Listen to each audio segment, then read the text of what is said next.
Yeah. Yes, sir. We back. No, Dave, you go first. Welcome back, champ. Welcome back, Happy to ET. be here, man. No hands, man. I don't know what that about. What's You going came on, back Will? well. You definitely came back well. What's Came going back well, on? bro. It's crazy. How everybody feeling? How y'all doing? It's about to be Friday, man. I'm good. Good. Yeah, Payday. man. About to be. Hey, man. It's blessed to see another day, man. You know, we are happy to have DV back with us this week, man. You know what I'm saying? Three Amigos is back. Uh, obviously he said no hands, so I don't know how he's doing what he's doing, but I mean, he had a good time. His man, time away. It was real he's a good. he's a Hey, he man. he's a crafty dude, man. Yeah, I ain't mad at you.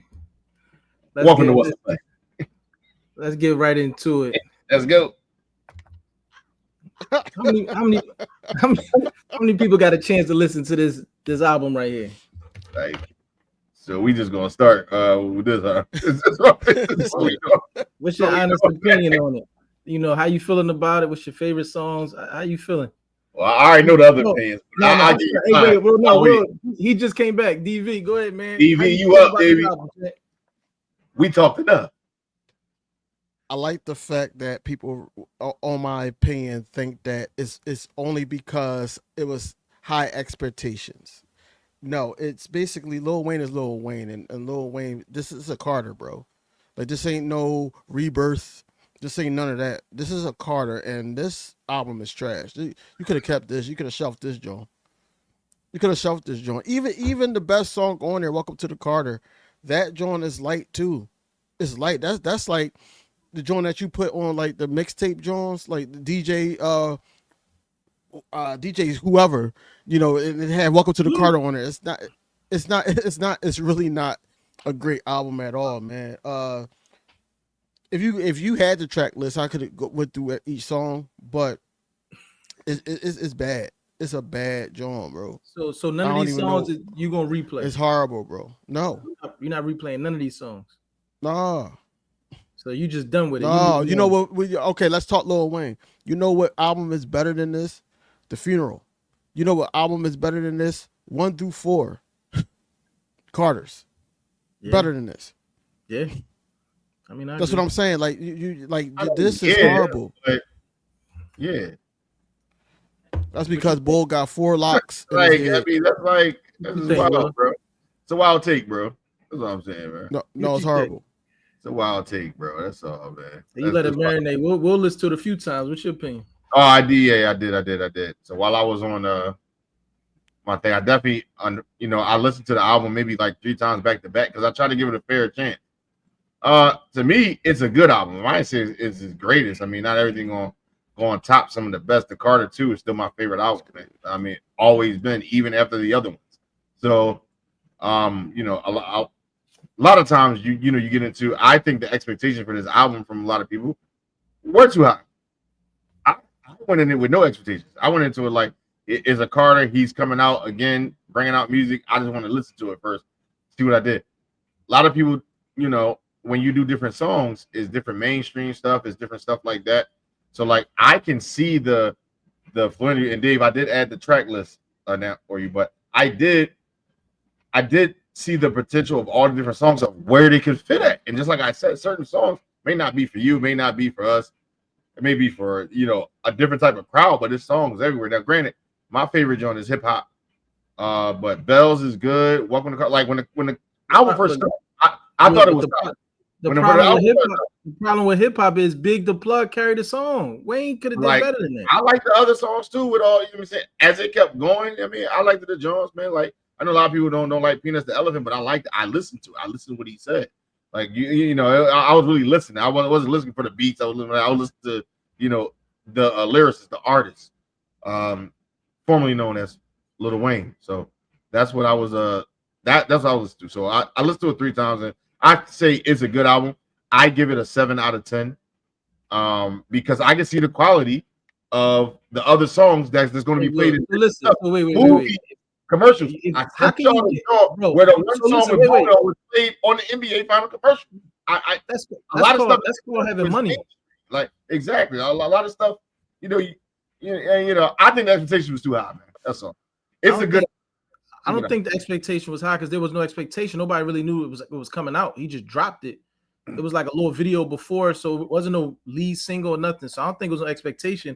I just feel like he's built up a reputation of being one of the greats. And when you put the Carter, just like if it was a Blueprint or if it was a Marshall Mathers, or it's certain cachet that come with that name. And I feel like it was no direction on this album.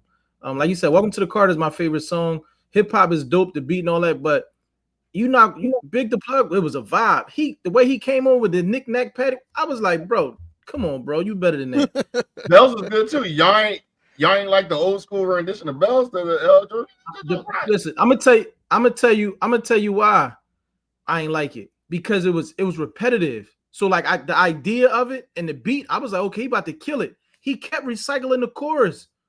I'm like, no, bro, like I expect. Listen, it's just like if we was watching Jordan, anybody. It's an expectation. Yes, when that 23 on the floor, I expect 25. If you come out with 10, you're gonna get criticized.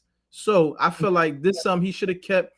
Or some people need to be around him that he trusted. Be like, bro, half of them songs for what? Why are you still using auto-tune like that? Like who approved the beats? Like it was no direction on this album, bro. I like y'all 3 songs. So y'all don't like no other song but Welcome to the Carter. No, I like Welcome to Carter. I like hip hop, but I like Big the Plug part. And I listen to that and I turn it off when Wayne started getting into his Cameron vibe. And then I like Written History. And then I'm out. Like that's 3 songs. And they not songs where I have to hear. If they on, I might vibe to them, but I might not play this joint ever again. TV. Welcome to the Carter is the only song you banging. Yeah, that's fact.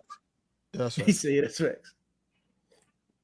And I'm a Wayne fan, but it's just I like Lil Wayne too. It's just a simple fact that this one is horrible. Five is better than this. It is. 5 is better than this one. That's what I'm is. saying. Like it's an expectation when you say Lil Wayne about to come out and you see the Carter, then you see the album cover and all that. But then you look at the list. The list always the list of the features was already iffy. So then it was like, all right, let me give it a chance. And then and I get another one. Leave Maria alone. Don't listen. No, man. Like I think he still got it. A lot of people say he fell off. I think with the right producers and the right direction, if he was focused, I think he can put a good album together. But I just feel like these songs was just songs he had, and he just put them together. I don't see no direction. Like, what's the story he's telling? I just hear a lot of random rhymes and. I just don't, so hopefully his next output is a little better. But if I was his manager on tour, don't play none of these songs. Play your old stuff and you're going to be good. He's a legend. He's a great, but this wasn't it. If this was a mixtape, I'll be like, all right, where the album at? Because this, but this being an album, it's a disappointment. It is. Man, even as a mixtape, I'd have been like, listen, bro. I hope this ain't an album. Yeah, I was like, I hope this one album. Right. Welcome to the Carter, man. That's the one. It was good. That's it. That is the one. But no, the beat is a vibe. Yeah, no, but starting the CD, starting the CD off like that, I was like, okay, it's about to. And Bells is okay, but he was losing me. Hip hop, when Big the Plug came on, I said, okay, he about to murder. And then I'm like. You just didn't understand the assignment, bro. Because hip hop would have been a hit if he comes on the right way. Like, but it's cool, man. Hopefully his next output is better. But I won't be listening to this. Will you? Yeah, you won't either. Will don't lie. It's okay, bro. Fair enough. So. I've been paying attention because we signed Jahai Campbell, Dave. If you notice, fully guaranteed contract, and I feel like man, listen. I feel like sometimes we might Howie's so great, we might take him for granted. What was that?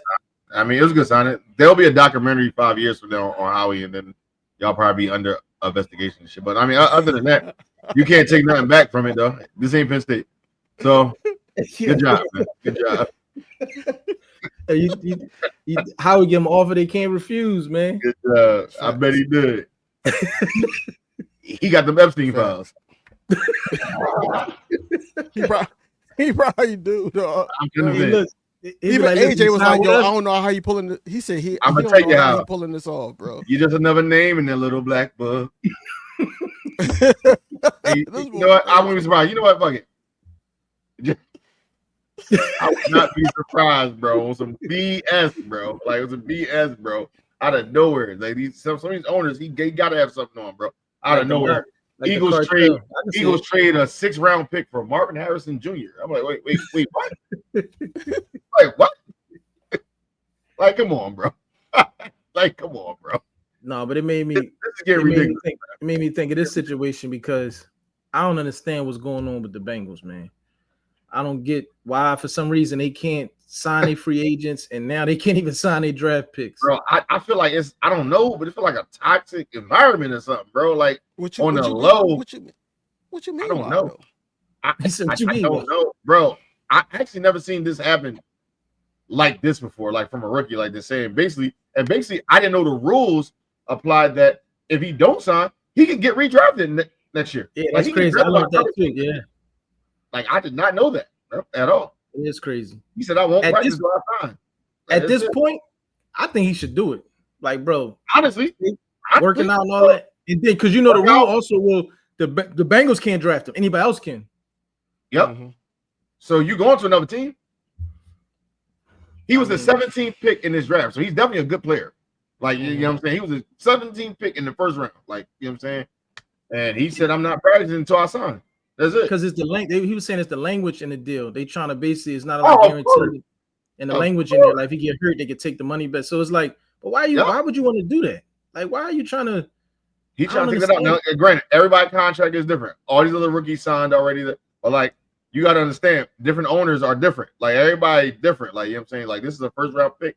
They're gonna put an injury clause on some. This happened to other people before too, as well, which is it sucks. But I'm actually happy that he's standing up and hey, look, man, I ain't practicing until I sign. I want this. Can we come into a agreement? You know, let's revise this. It's just like you going for a job, bro. Sometimes you can negotiate. If they say no, all right, that's your decision now. All right, whether I'm gonna sign or not. I'm gonna sign this contract or I'm gonna wait for something better for me, bro. The better thing for him just maybe re-entering the draft next year. To be honest with you. What you think, DB? I think that the Bengals organization is trying too much to try to be other organizations, and they messing themselves up. I think that they did too much of trying to shore up their offense for Joe Burrow, that they just forgot about everything else that they needed. You know, the defensive line is still, questionable, and they didn't really add anybody that could make an impact. The rookie sitting up here asking for to be signed, that's not a good look. And even if he did get signed, where does that leave it? You know what I'm saying? Because it's like it took all this for me to get signed, and then now it's like, all right, well, when it's time, if I play well, when it's time to go back to the drawing board, like It's gonna be the same y'all situation. not gonna pay me my money. Yeah, y'all not gonna pay me my money. And he mentioned what's his name? Hendrickson, if you pronounce his name right. He won a contract. He even mentioned it. He was like, he should be signed too. Same thing. Same thing. It's crazy. But so, I mean, I love it because you know how we on the line. Like, listen, if y'all don't want him, right, it'd be great over here. Look, listen. Speaking of that, I hope he get his money though. I hope he get his money. No, he deserved it. But I'm saying at this point, I think he should. For sure. Man, I'm about to go. I'll be in the 2026 draft. I'll be like, bro, you know what? I'm gonna stay healthy, and I'm gonna just wait it out. Like you said, it's a bad taste in your mouth. Like, do y'all really appreciate me? Do y'all really want me here? So I would question everything. Yeah, it's like why take me if you had these doubts? Right. You could have taken me later on. Well, he probably would have been going by somebody else and signed already. But so give my man his money. Come on now, Bengals. Speaking since we on the NFL, right now there's a lot of free agents out there, undrafted and things like that, but also a lot of vets. Right now, if you could add 2 unsigned free agents to your team that can help improve, who would you add? Starting with you, Will, since you like that other team. Well, I just see the list. I mean, for me, I mean, Justin Simmons, sure. I would add him to the secondary. I mean, that list that you sent earlier, I mean, it was so much to even think about if anybody got two of those players to already add to their good team already. Like I think to contribute and have that depth, it's not even about starters, it's about having that depth. Like man, like you can take somebody out, somebody else coming in that can just fill the void, or put them all in a nickel or a dime situation where now you got a crazy island over there, just like that old Miami defense back in the day with Patrick Surtain and all them. Like from the cornerbacks to the safeties, it was great. Seahawks from the cornerbacks to the safeties, Cam Chancellor, Sherman, all them. Like so, like I mean, these defensive players that are available, they can help out any of those teams, bro. Jair Alexander can help out any of those teams. I don't care about his act. He can help out. When I'm thinking, these guys are all serviceable. Like, and there's some offensive players that are still serviceable. If certain teams want to play, you plug and plug. My two would be Jair and Justin Simmons. If the Cowboys can get them two to add to the depth in the secondary, man, it's going to be ridiculous. What about you, DV? If you can add two. So the piggyback off what Will said, man. Jair Alexander, he's great asset to have. Y'all know, right? First round, whatever. Anyway, but y'all know about it. I'm talking about the Cowboys. You know what I'm saying? Yo, bro. So he said what? So, but oh, as I said on my channel, Jair Alexander did not play more games than Isaiah Rodgers, and Isaiah Rodgers he missed the whole year. Let that sink in. Jair Alexander only played 7 games. Now, I'm not taking nothing away from his ability, but the best ability is availability. So it's like if you want him on the team, especially because he's going to want his money, he's going to have to be able to contribute to be able to get a bag where he goes somewhere else. I mean, so and that's why how we gonna sign him to a 1-year prove it deal. And he got to stay healthy. That's why you got other players. That's why I said depth. He's injury prone, but he can be plug and play too as well. He can start with dime and nickel. If he got an element, you still got other guys.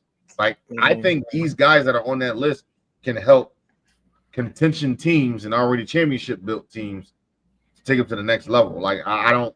If they're going to chase a bag, then I mean they go into teams that ain't making the playoffs, bro. I mean, be honest with you. I think those players that go to a team where they have a chance to win. No, like Dave said, it's a prove it deal. That's basically what he's looking for to be able to show out. But with everybody in the league, GMs having questions about his ability to be healthy throughout the season, that's in question. So if you got GMs already talking about that, then when it comes to the drawing board, say if you ball out, when it comes to the drawing board, it's like, all right, well, how's our facility? How's our staff to the point where can they keep him healthy? What regimens is he on? They're going to ask all these questions, and it's going to be in the contract that he's got to play a certain amount of games in order to get paid out. If not, then it's back to the drawing board. He's going to be a free agent, and then anyway, I would say Justin Simmons for us. Mm-hmm. I love Keely Ringo, man. I think Keely Ringo deserves his shot to be that CB2. But just to shore up, like Will said, the depth, I get a Asante Samuel Jr. That's not a bad, but he ain't his dad, so that's not a bad pick. But that's not a bad. That's not a bad pick, but he got penalty issues and stuff like that. Like he just I know that's what I said. He just need to be developed. But yeah, over here, I feel like we got a lot of young people. So I feel like we was picking a corner. It would be Jair because he has experience here. He an elder, and it'd be good for him to be around the young boys. The Justin Simmons one is the one I really wanted. But then I looked down the list. What's his name? Is it Darius Smith? Yeah, add him to that D line. I was about to pick him too, but I'm like, nah, man, because that's pushing out Uche and Aguilari. No, that's but pushing them on. But Uche and them have injury concerns as well. So yeah, you add some depth to that. I'm saying for me, so it'd be Jair, Zadarius, and of course, or Justin Simmons would have been my third one. And the reason why is because I like what I've been seeing from What y'all think about Julian Blackman? Solid He's the player. safety. I think he should sign to the Cowboys. Why Why you say that? Why you say that though? my first would be Justin Simmons and Johnson, but he is a good player. No, listen, the Cowboys are sign like Amari back or get Keenan Allen. I can see them making the move Good like player. that. I mean, Amari's still available. Justin Simmons. I mean, Y'all scared to sign Walker to him. He'll come take that y'all job. might as well take Rasul Douglas back. I mean, actually, as a safety, Rasul tough. I'm surprised he's a free agent. You mean Jadavian Clowney still available? To be honest, Allen is still available. No, but Rasul, that's an underrated for safety. Yeah. Honestly, if Justin Simmons keep playing around, Rasul is a backup safety. It's not bad. It's not a bad. It's not a bad one. Yeah, he caught picks on y'all. Never mind. I don't want to bring up bad memories, but yeah. But I definitely think Carson Wentz would be good for y'all. Will I mean, this boy really said that with a straight face. Yeah, so look, I'm gonna go to That's crazy. Yeah. Come right. That it's just they be scared because he gonna come take that job. But I get it. I ain't mad at it. That's available. Yeah, Shantae Samuel Jr. is definitely still available. I'm going to be surprised to see where he goes. I think it's still in the AFC. I wouldn't be surprised. But I said him because I wanted to switch it. I wanted to switch it up. I said him, but to be truthful, he's coming off of an injury, so you gotta watch out for that too. Again, this is all proven seasons. A lot of times, the good players they bounce back and have a great year. Like you know what I'm saying, because that bag is in sight. So they come back and they have a great year. Just like Saquon did. That bag was in sight. You see, he got that. He's gonna be injured. When you're on a better team, you're in the right situation. You got the right doctors, the right nutritionists. Come on, man. That's what I'm saying. And to be honest, he might just ain't want to play for the Packers no more. Yeah, it could have been some. They was in talks. They was in talks to reconstruction, and like his contract. And then he was like, you know what? The injuries. My injury came back again. Well, look, they was like, what's the number? Oh, that wasn't it. I'm hurting over here. I ain't like the fact that he was on the news and he was like, go Pack and whatever like that. And he did something. And the lady was like, yeah, a fan he's hyped too. But she didn't even know that he played for them. like that's crazy. But that's because there's a lot of people. They wear helmets. A lot of people. If you see him in public, I'm out of there. I'm out of there. Like what, lady? Time to go. Time to go, Jair. You're doing the right thing. I hope you be in Dallas by next month. Street. Nah, he'll be in Green. But anyway, I think he's going back. So since we talking about the NFL, we talking about injury concerns, how narratives get created. I wanted to bring this topic up and see how y'all feel about this comparison that I've seen over the week. Because if you ask anybody, they would say Josh Allen had a great season, Aaron Rodgers had a bad season. He was clowning them.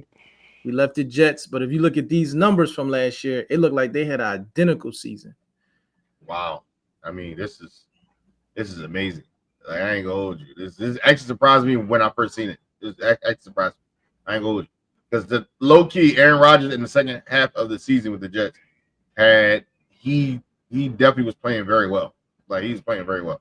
I know because I had Devontae and I had Garrett Wilson on my football fantasy, which I won 2 football championships this year. So towards the end of the year. So I know. I mean, take it for granted they're not putting Josh rushing yards or rushing GD because Josh Dimmer had 1,000 yards rushing and had over 10 touchdowns and rushing as well. But just talking about quarterbacking, and Aaron Rodgers is 41. Jalen, we're just talking about quarterbacking. Aaron Rodgers is 41 years old. He was 40 when this happened. On a Jets team. Instance. Steelers fans can argue this is why we waited. I can see that. This is why we did what we did to develop somebody in the background because we have a better team than the Jets. Our defense is better. Our organization, our aura there. I ain't granted. They've been doing this for 15 years without a good quarterback. I mean, 4 years, 5 years since Ben retired. They've been making the playoffs every freaking year somehow, some way. They had a good record. Can Aaron Rodgers possibly get them 2 or 3 more wins than they've been doing? Absolutely. I think at the time, to me, if George Pickens was there with DK Metcalf, when DK Metcalf is just a centerpiece, he has an injury history. Austin is a good young receiver. Aaron Rodgers could bring him up. I heard they like him as a number 2. I've been paying attention. They said he's been doing well. Calvin Austin is very good. I do expect an Alan Lazard signing in Pittsburgh. Somebody. Him, Randall Cobb, one of them boys gonna get Craig Jennings, somebody going over there. Somebody going over to Pittsburgh. You know who will have a day though? Who that? Fire move. Pat Fairmouth is a sneaky fantasy tight end to get 1,000%. Yeah. Because if you see Conley for the Jets, if you had him, Aaron Rodgers threw to him a lot and in the end zone. The years before, he was a wash. So look for Pat Fairmouth to come off that board. That's a good pick for fantasy football. Yeah, I had him last year. He's a champion is just giving y'all a little gem for y'all. Y'all don't get a tight end last year. You know what I'm saying? But he's a good player. They need to use him more. He may be real nice this year. Pat Fairmouth will be real nice. The only thing I worry about is the running game. Jalen Warren is nice. Najee was more physical. No. Najee was more physical. Don't be like that because they got a Super Bowl champion running back over there. Don't do that. They running game's gonna be fine, man. Mm-hmm. He don't even know. Look. Yeah, I do know. Kenneth Gainwell will be behind Jalen Warren. But he should be the number 1. He should. Don't get me wrong. Gainwell works hard effort, give you the effort. That because he can sit for 3 quarters and come in and give you that. To be honest, that's a sneaky pick. Late round, somebody forget about it. Was to have on your bench because you don't know how that season gonna go. You don't know how Warren gonna perform. I'm giving y'all some more gems to win that job. I'm giving y'all some more gems so that y'all can try to make the playoffs. That's all. You know what I'm saying? I'm giving y'all some more gems fantasy football, man. You know, I was about to say before DV go, bench, bro. You know what I'm saying? No, before DV go, every year.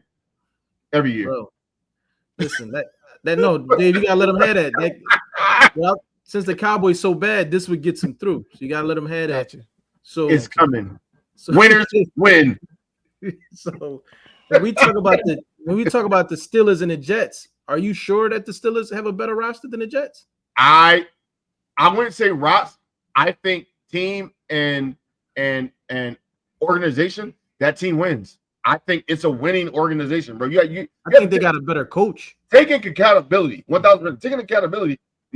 Tomlin has had a 15 straight season with a winning record. It's a winning organization, regardless if you don't. I was surprised that they won. I mean, season wise, Jets are horrible, bro. I'm gonna tell you this right now.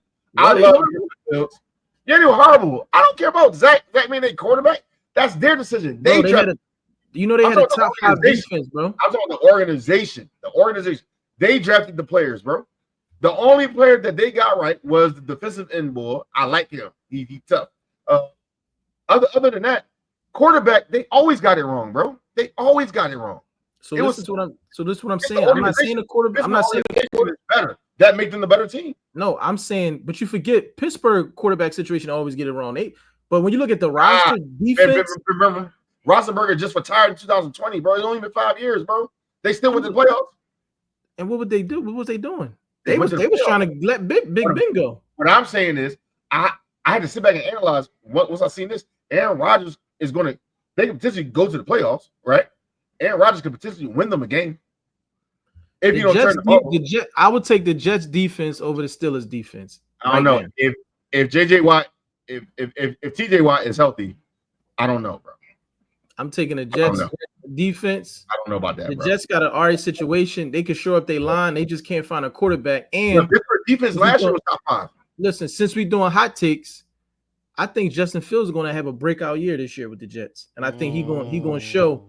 He will. They're not making the playoffs though. He's going to show. He's going to show that the Steelers should have kept him. No, he will. Well, listen. All these organizations been crazy, man, during this time. But I'll leave it at that. DV, what you feel about the Josh? Tell us, DV, because he talking organizations like his don't stink. Go ahead, DV. Winners win. Josh, we had 1 losing record in how many years? Stop, man. Stop it, bro. Please stop. 2 losing seasons in the last 14 seasons. Stop it, bro. Winners win. What? Go ahead, DV. Go ahead, man. We'll be Wait, arguing all I'm day. talking with people that just I win know. championships. Oh, I Bro. know. I don't win the I championship know. in fantasy every year, but I'm talking about the just win championships. But all right, You keep bringing up fantasy. Stop it, bro. Stop Go ahead, DV. What you think, bro? I think the numbers are skewed. I think that a lot of competition towards the Jets, especially in the second half of the year. I think that's where majority of them numbers came from. This comparison is crazy when you look at it as a whole. Just like Will said, Josh Allen rushing yards and his TDs is not up there. Mhm. I'm shocked that he only had 6 interceptions I am because too. normally he be throwing them. Yeah. But on both sides, Josh Allen, the only ring he gonna have is because he just married Shorty from the Sinners, and then that's the only ring he gonna get. And then as far as Aaron Rodgers, like they gotta worry about they gotta worry about they gotta worry about TJ Watt in that situation first, because that defense is lights out. They can play DJ Metcalf. They got the 2 to 3 headed monster on at the running back position. Aaron Rodgers just got to stay healthy and be protected. Isaac Salamalu is one of those guys that is from the Eagles that can actually lead the pack in, blocking and everything. They got a nice wide receiver, a young wide receiver that y'all was just talking about. Fairmouth is a good tight end, good up and coming tight end, I should say. Yeah, I mean the Steelers has an opportunity, but let's be honest. If the Bengals is not in disarray like their organization, and the players come out to play, and then you got the Ravens, and then they got to see the Browns twice. It's going to be kind of difficult for them. If the It's going to Bengals be kind of difficult don't lose for them September, to make the playoffs. yeah, it will be. The Bengals are horrible when the season first starts. it's just what They are. They are. That's because they don't have no. They don't have no defense. They don't have no defense. Run. Right. After that Super Bowl run, they've been horrible in September. Now they do turn it on. They turn around, but he's right. To Dave's point, to MBR's point, the defense is horrible. Joe Burrow and them can score 36 points a game. Mm-hmm. That defense gives up 48. They do that. They do that against your team. They don't do that against mine. We lost over a muff fumble. Why can't you defend the Cowboys? They played 16 other teams. Like it was going. No, we smoked them in Cincinnati. We smoked them. They played 15 other teams, bro. We smoked them though. I'm just saying. I ain't gonna lie, Dave. I ain't gonna lie. In the beginning of that game, with Joe Burrow, he was on a heater, just completion after completion after completion. Then their defense came and Joe Burrow is one of the best quarterbacks in the league. Joe Burrow, yeah, he is. He's a great quarterback. The reason why I knew we was gonna win, because they don't got that championship heart. That it was no, because they don't have defense. Remember, they don't have defense, and they're going against elite offense, right? But you know what's crazy? Right? Listen, but you know what's crazy? Before that game, they had us losing, even with a top defense. So because Joe Burrow is one of the best quarterbacks in the league, bro. It don't matter about that. It do matter. What I'm saying is, even that's why I'm glad we do our show, because even with common sense saying we were the overall better team, they really thought just by them having Joe Burrow and Chase, they were just going to beat our complete team. And what happened? They don't have a defense, and they played an elite offense. They played an elite team. They got spanked. I know. I'm saying on one end, the end that they suck at, y'all are elite. So don't get me wrong. Offense, Higgins and why do we shut down so why do we shut down the offense? Come on. Let's be honest. Joe Burrow, Jamar Chase, T. Higgins can give Jalen Hurts, AJ Brown, Devontae Smith a run for the money. That's right here, right? Do you know the numbers? Right? Defense. Do you know the numbers? Way better than Bengals defense, bro. Listen, way better. You're doing the Dion thing. You over talking. If you watch that game, answer my question. I asked the question. I'm trying to tell you. So if they offense so elite, why did our defense shut them down? You didn't answer my question. That was my question. I said their offense can't compare to y'all's, correct? No, ours better. Oh my God. Never mind, bro. They got Saquon over there. You're right. I didn't say that. I'm talking about the pass. We're talking about passing offense, bro. I'm talking about passing Our offense. Offense is better. I said it, but I'm talking about I said passing. We're comparing the Bills. The topic is about passing. When you talk about no running. Josh Allen had a better. If we talking about passing, this comparison is our clickbait. passing game is better than theirs. Aaron Rodgers. Our passing game is better than the Bengals. Let's not leave that out there. It was I'm better. saying, can we compare Joe Burrow, Jamar Chase, and T. Higgins are a great tandem could go 1A, 1B with Jalen Hurts, AJ Brown, don't they? No, because they don't have no rings. Yes, you can. You can make the argument. What? They went to the Super Bowl too, though. You do know that, though, right? And what happened in the Super Bowl? Don't matter. Y'all lost Super Bowl too. Y'all act like y'all didn't lose the Super Bowl, bro. Everybody lose. Y'all don't go 18-0, bro. I'm tired of y'all being delusional. Y'all act like y'all win every game. It's not like that, bro. Y'all don't blow everybody out, bro. It's like settle down, bro. Everybody take their losses, bro. Do Joe Burrow got a Super Bowl MVP? You keep putting that energy out there. Everybody take their losses, bro. It's coming. Does Joe Burrow have a Super Bowl MVP? Everybody take their losses, bro. Stop. What happened in the Super Bowl? Listen, Dave, watch this. He's younger. Argument. And he's so younger. Great, right? He's so great. He's so great, right? I didn't say that's not the argument. I said the offense, the receivers. You act like Jamar Chase. You put Jamar Chase over AJ Brown. So do that not give them a leg up? I'm confused. I like AJ Brown better than Jamar Chase. I'm confused. Is Jamar Chase not the best receiver in the league? Not to me. No. Your list a few shows ago, you put Jamar Chase. Because we going by numbers. He has better numbers. But if we going one on one, if I'm picking right now and they like who your number one, I'm picking AJ. He's a monster. So passing. Joe Burrow, Jalen Hurts, passing. Bro, I'm picking Jalen. That's biased, bro. That's all. That's biased. No, it's not biased. Because listen, I'm gonna tell you the difference. So Joe Burrow is not a better passer than I'm about to tell you. Can I tell you why? Can I tell you why? Win a national championship? Can I tell you why? You're not gonna let me tell you why? All right, go. I'm sorry. Listen, Joe Burrow is a more natural passer, so he looks the part. He's a great quarterback. Reason why I say I choose Jalen, because you forget passing. People keep thinking it's arm strength and all that. It's your IQ. And that's why when it's shit get real and in clutch time, Jalen show up.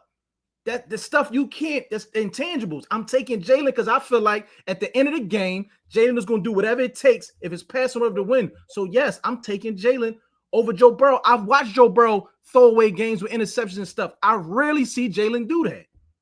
That's why I think so. I feel like passing, you talking about like arm strength, he has a stronger arm. True. Joe Burrow is a more natural passer, yes, but I'm taking a winner, and I think Jalen is a better passer. Not a winner? So you say Joe Burrow is not a winner? That's not what I said. What are we doing here? That's not what I said, bro. I didn't say Joe Burrow not a winner, bro. I know you want a Super Bowl, but you can't say that Joe Burrow is not a winner, bro. Stop. That's not what I said. You can't do that. So all right, so right now, I'm about to get you. So right, look, so right now, Joe Burrow's a winning quarterback. He's a winner, right? He's a winner in the clutch. He won the Super Bowl his second year. He won a national championship. He's the best quarterback in college. He's the best quarterback in NFL his second year. To you, he was the best quarterback. Well, watch this. To you, watch this, Dave. Well, to you, Jalen Hurts is better. When has Joe Burrow ever had a bad team that he had to bring from the bottom to the top? Because that LSU team had 3 top receivers. The team you on now? What you saying? The defense sucks. Is Joe Burrow not winning these games? Who making the throws? Bro. Now that's why I know why the Cowboys lose. Joe Burrow plays offense, not defense. Exactly. When has he ever had a bad offense? Who is winning the games, y'all? Joe Burrow. How? They didn't make the playoffs. Joe Burrow, bro. Joe Burrow won it.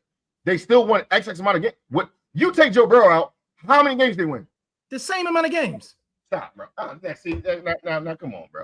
So Jalen Hurts is the best passing quarterback. You know what's funny? You know what's funny, Dave? Right. When you watch the narrative, I remember last year, the beginning of the season, they was asking, did Joe Burrow fall off because he was injured? I remember that.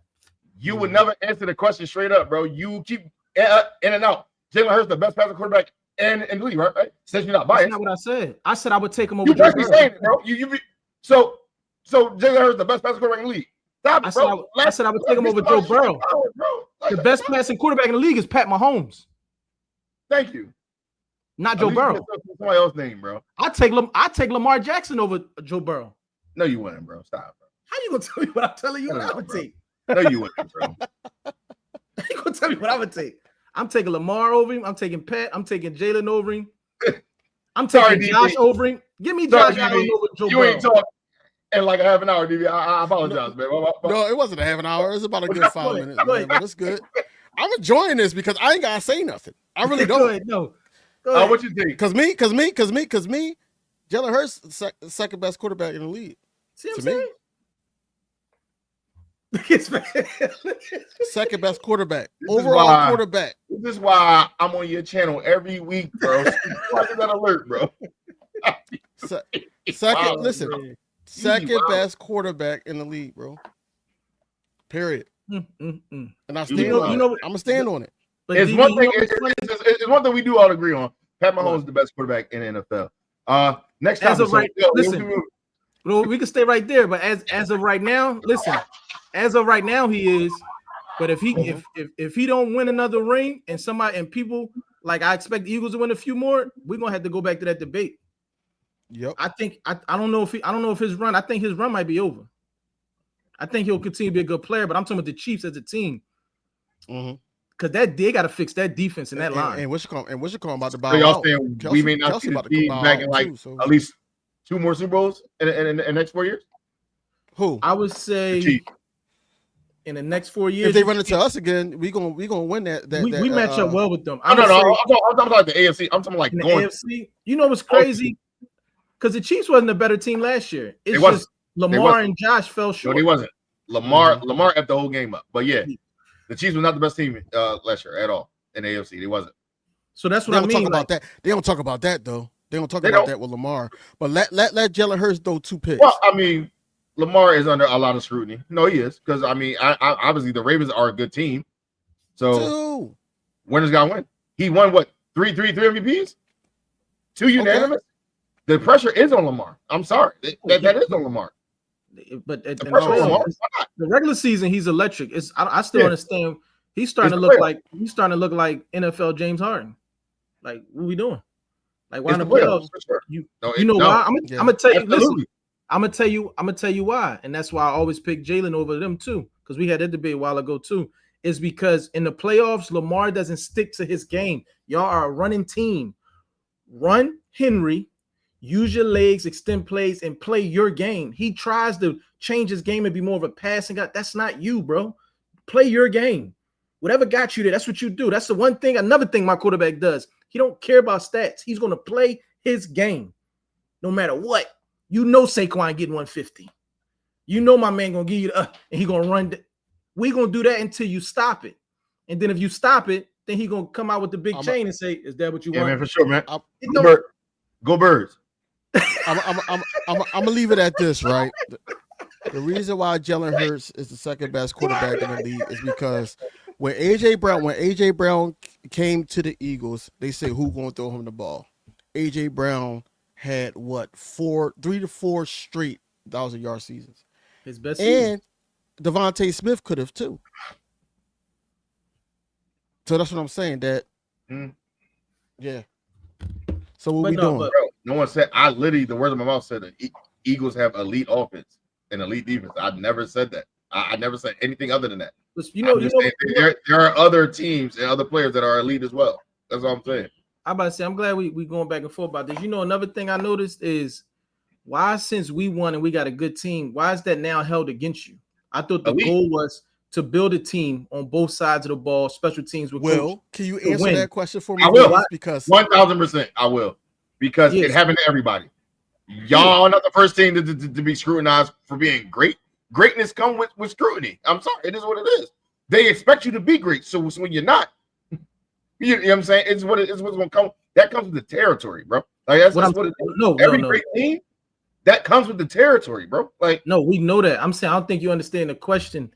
I'm saying it gets held against us. So instead of saying my quarterback is Super Bowl MVP, he went to a second Super Bowl, giving them what happened, they'll say, well, he only went because of Saquon. He only went because of this. So look, I get another one. We can go back. John Elway, did he only go because of Terrell Davis? I don't hear that. Boy had 2 crazy seasons. I mean, I think certain questions need to be changed. That's all. Like not. Did the Seahawks only win because of the defense? We're going somewhere.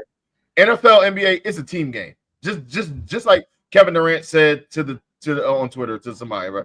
I'm not playing tennis. I'm not by myself. Like this is a team game. yes, Saquon's the best player on the team last year. He was electric. Did he carry them? I mean, everybody plays a part. The defense had to play to get Saquon the ball back. The offensive line had to block. So everybody did their job. There's different MVPs here. Like you know what I'm saying? So I don't agree with that notion when somebody say, somebody carried somebody to there. Because I don't think one person carries you to a Super Bowl in a team sport. I don't see that. There's a lot of factors that have to work out for you. But I will say that the Eagles have elite defense and elite offense. So when you go against a team and you don't play right, you will lose. Like they are the better team. Or it is what it is. That's what it is. Whether Saquon got 200, if Saquon don't rush 200 and he rushes 80, that means they got past the ball. They got two guys outside that can go over 1,000 yards. So there's the different things, and you got a quarterback that don't give a damn about your fantasy on pass touchdowns. He gonna run the ball in. So it's a whole different thing, bro. He said like he lost. Yeah, I ain't never betting on Jalen Hurts over pass touchdowns, bro. I will bet that man to rush 2 touchdowns every game, bro. Next season, I'm gonna hit at least 8 of them jumps. Go ahead, DB. What you think? Why do you think? Why do you think now it seems like that's the new thing? The doubt. That been the thing. It's because it's the Philadelphia Eagles. I feel like that they wait for our downfall. It's kind of like the reverse of the Cowboys. They want the Cowboys to be great. When you hear people talk, they want the Cowboys to do good. They want Dak to be one of the best quarterbacks in the league. When he was MVP candidate, I do too. It was crazy. Like, yo, look at how he throwing the ball and getting the ball to CD Lamb. And look at when Elliott was in his prime. Look at Elliott, one of the best running backs in the league. Yeah. Soon as we get Saquon Barkley, what happens? Oh, he gonna get injured again. He's injury prone. He didn't get injured. Then it was, oh, you only won because I got Saquon Barkley. Now it's like, okay, Jalen Hurts is passing the ball and he gets Super Bowl MVP. Oh, I would too if I had all that time with that offensive line. An excuse. So that's what I'm saying. So it's everything is against the Philadelphia Eagles. Some great responsibility. Now, what I will say is this whole and that whole offense is drawn off of that whole offense is drawn off of Jalen Hurts. Jalen Hurts is the engine. So basically, what happens is Saquon Barkley before he came to the Eagles, he was great. He was a great running back and everything, especially because he was injured and all that. But he don't get that extra 600 to 700 yards without Jalen Hurts being a threat with his legs. Mm-hmm. You don't get that. Yep. Numbers. AJ Brown.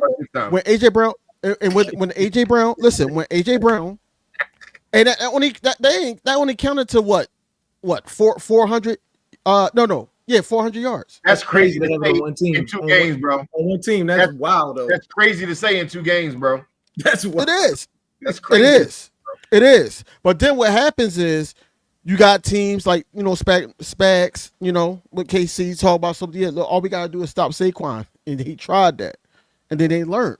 So other teams are going to learn too because y'all don't have a defensive coordinator like that. And you don't think Vic Fangio is giving him pointers? He only going to get better, bro. Yeah, he playing. So that's what I'm saying. Against our defense in practice. That's what I'm saying. So at the end of the day, all this is about Jalen Hurts, regardless of how many passing yards he had or anything like that. It falls on Jalen Hurts. This is a quarterback league. You go as far as the man behind the helm. Like that's. Yeah, Will, you would know. You would though. You would. Absolutely. Know. If we don't have that, we're gonna be. We talk about the year straight. Hey, Dave, I got one. No, wait, DV, no, I got one. Oh, wait. Well, I got one for you. That Prescott, 1,000%. We go as far as Dak Prescott. Listen, Will, right now, if you switch Dak and Jalen, is your team better or worse? Same. You on crack. Hey, 12-5. What's crazy? I believe if Dak was on the Eagles, y'all have 4 Super Bowls right now. We'd have ran him out of town. Yeah. Them interceptions, bro. Y'all act like Jalen didn't lead the league in interceptions 2 years ago. Bro, stop, bro. Stop. First of all, 1 year. This is crazy. You may have been doing it for 1 year. And Dak did it 1 year. What do you mean? You may have been doing this for years. What about the Jalen do it? Watch this, Dave. How many interceptions? Touchdowns 2 years. When did Jalen do it? How many interceptions have Dak thrown in the playoffs compared to Jalen? Let's do that. Y'all go to the playoffs. That's what I'm talking about. I'll see y'all week 1.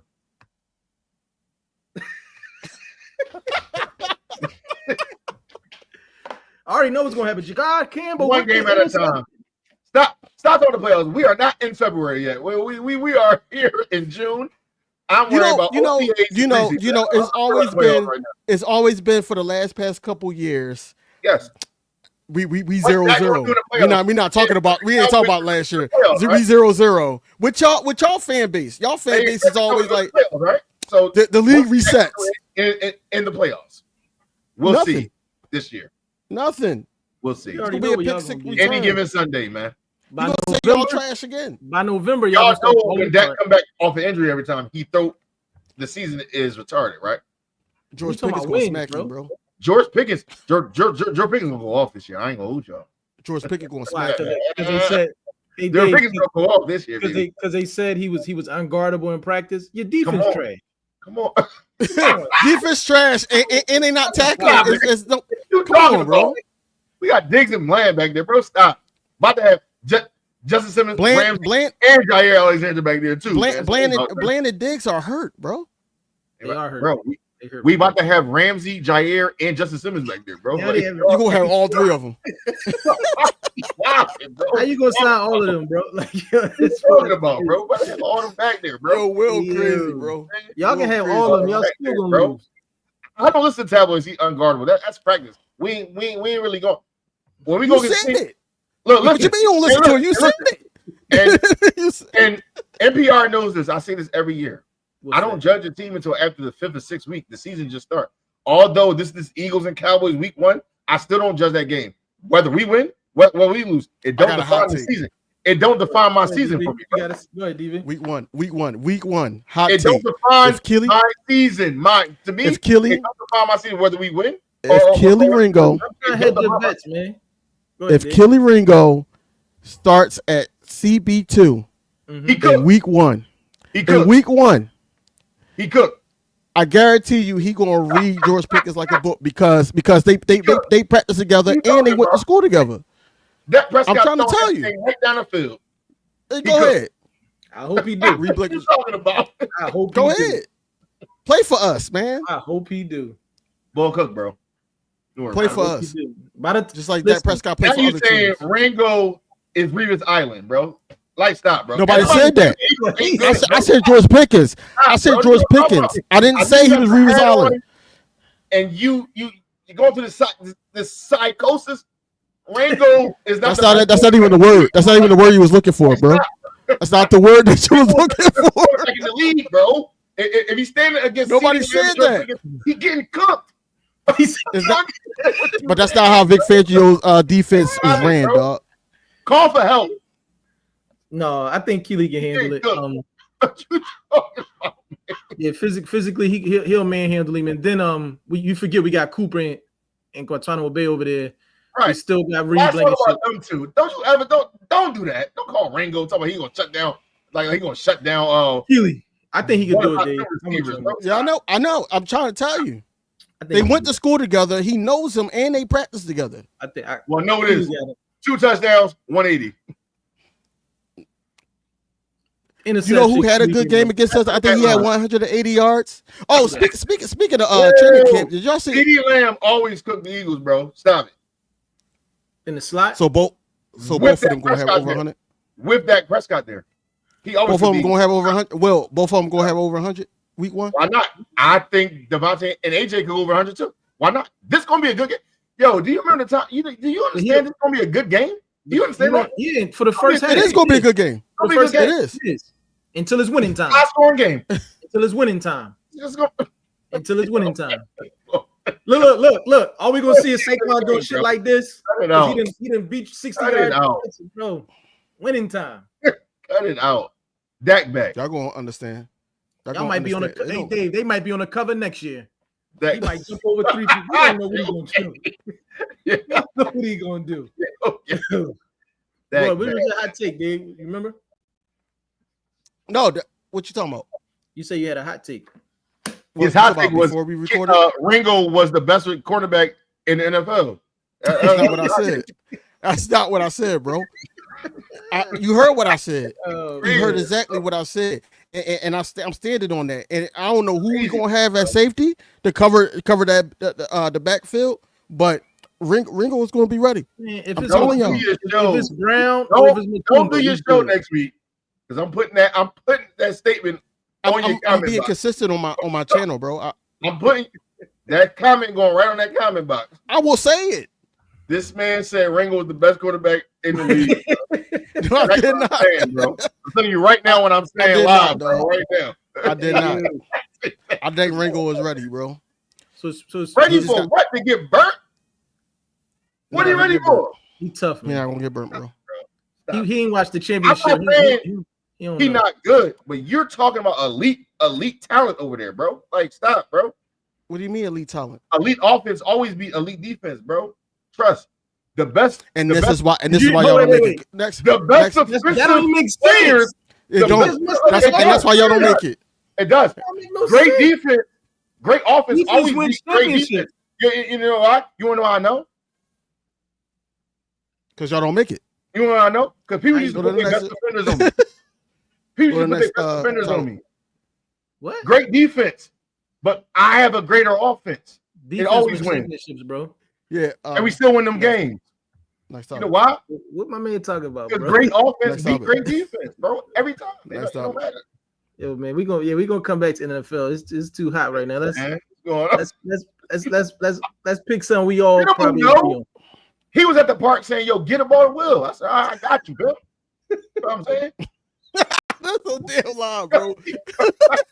Yo, You know? Yo, that's more crazy. switching gears a little bit. How y'all feel about this?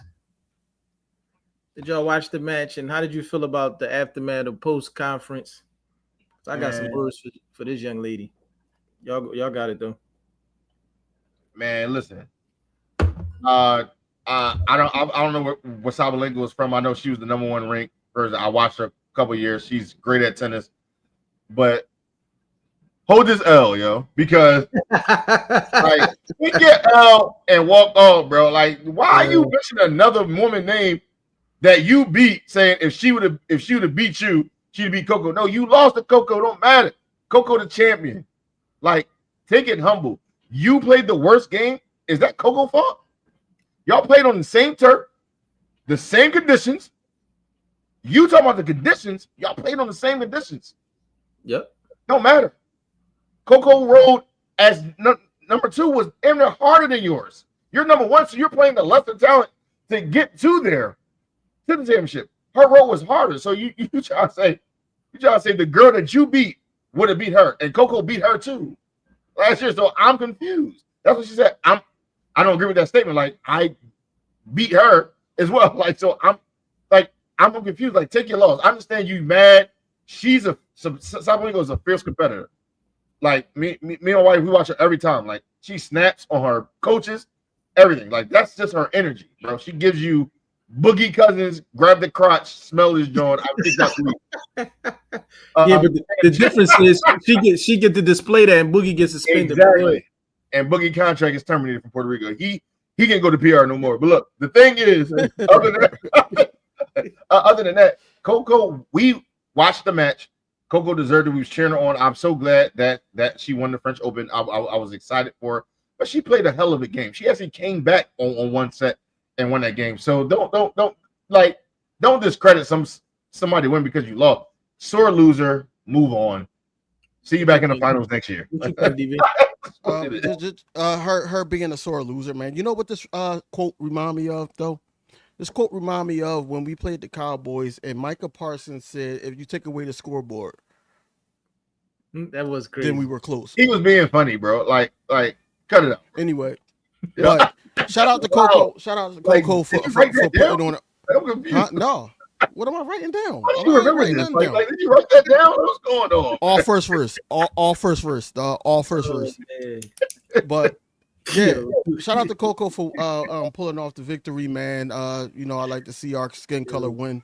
I don't care what Shorty had to say. She would have lost. The other Shorty would have lost. Don't put her in a situation that you couldn't even manage. You know what I'm saying? So shout out to Coco for getting this dub. Absolutely. Yeah, I'm with y'all. Yeah, it was. I looked at. I honestly, I laughed. She made us look like a clown. I looked at their record. They both kind of even. Coco beat her 6 times. She beat her 5 times, so it's kind of even. So you could tell there's some rivalry there. But I never really watched the young lady play. But you talking about the fierce competitor? To me, that sounds like a sore loser. She need to take accountability, understand that they were both on the same court. You just lost to a better person that day, and that's okay. But the press conference made me never want to watch her play. I'm cool. I think Coco is a star that's gonna be around for a long time, and honestly, Coco's younger, so she should have caught it now because I think Coco's going to keep getting better, and I think at 21 years old, Coco will be in many finals. Yeah. So I was disappointed in her because like Will said, take your L and move along. You seem like she's a good player as well, but that right there left a bad taste in my mouth, and I feel like karma is real, and I feel like she's just a little jealous because she probably can feel that probably was her last chance to really compete with Coco, because I think Coco ain't even hit her prime yet, to be honest. I think she's going to keep it. So yeah, that was a corny move by her, but congratulations to Coco. Many more to come. This is just the beginning. Yes. Congratulations, Coco. What's the play love you, Coco? Come and join the show one day. That'd be great. That would be great. Sure. I ain't gonna lie, I'll tell y'all a quick story. When I thought I was in shape, right? Playing ball and stuff, little six pack, everything, right, Dave? So so it was this older lady. She playing tennis, Dave. So I'm like, ain't nobody playing ball yet. Ain't nobody come yet. I'm gonna play tennis. The older lady, what could that do? Bro, she kicked my ass. Ball was yeah, I ain't gonna lie. Tennis involves a lot it ain't of no joke. From that day forward, I respect everybody's sport. Yeah, I ain't got no. I'm cooked. Like my body ain't gonna turn a certain way now. Like to even do that. Like I'm good. I'm cooked. Hey Dave, she looked like Betty White. She was cooking me. You got me. Like, yo, cool by Betty White. That's crazy. I was like, yo. She was cracking up too. She was laughing. She was like, Betty White, that's crazy, bro. Yeah, that is crazy. I took my ass right back to the basketball court. I don't belong here. Come see me here. Come see me on the court. Come see me on the court. I was in a rough house because I ain't running up and down the court. Look, I can help you in a rough house. I was mad. Look, I'm on the court before everybody come shoot around looking at me. Like, yeah, you come over here. I ain't gonna lie. She started laughing. She was cracking up. I'm like, hey, you. Yeah, it was. That's funny. Speaking of the court, I gotta give Mr. Micah / Dak CD Lamb credit because he picked the Pacers in 6. Now he's saying 5. And I think OKC is a better team, but at this present time, it's 2-1 Indiana. So I'll let Dave go first this time. How you feel about the series and how it's been going so far? Yes, sir. I like it. I like the fact that both teams are playing a great defense, man. There was one in the last game, for instance, man. I think Miles Turner got a block, and then they came down, and then got the pluck. Yes, sir. I forgot his name, but he got the pluck and got the layup and everything. I'm like, yo, they playing some great defense in this. But Indiana have a lot of heart, man. And you can't teach that, man. And first off, shout out to TJ McConnell. The GOAT. Let's give him a round of applause. Shout out to TJ McConnell, man. He comes off the bench, have 10 points, 5 assists, and 5 steals. 5 steals off the bench. 3 off the rebound. 3 off the rebound passes. That's what TJ does. Come on, I'll give you that. Yeah. You can't teach that, bro. OKC gonna have OKC the next game going to have to bring it because if Indiana go up 3-1, man, it's over. See this going 7. I don't see this going 7, bro. I see it going 6. Never going 7, but not 7, bro. It was never going 7. So what you got? What's your prediction? My prediction of how it's going to end? Yeah, right now. I'll give it 4-2 Indiana. Okay. And that's just me emotionally going off of what I saw yesterday and how they played. Mm-hmm. They can have that same energy at home. So they play again there, and then they go to OKC. Then they got to come back. So finals a little different. Yeah, it's different. Yeah. Yes, it is. What's crazy is They used to have a formula. It used to be 2-3-2, which used to be crazy. Mm-hmm. Exactly.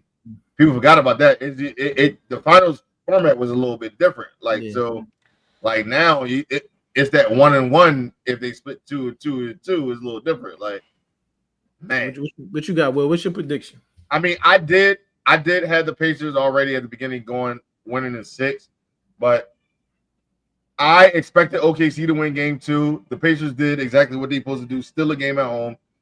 If they protect home court, which I expect that he will. I'm saying this now, and I'm gonna say this right now, and I'm gonna put this clip up later. The Pacers are probably gonna win game 4 by 15 to 17 points.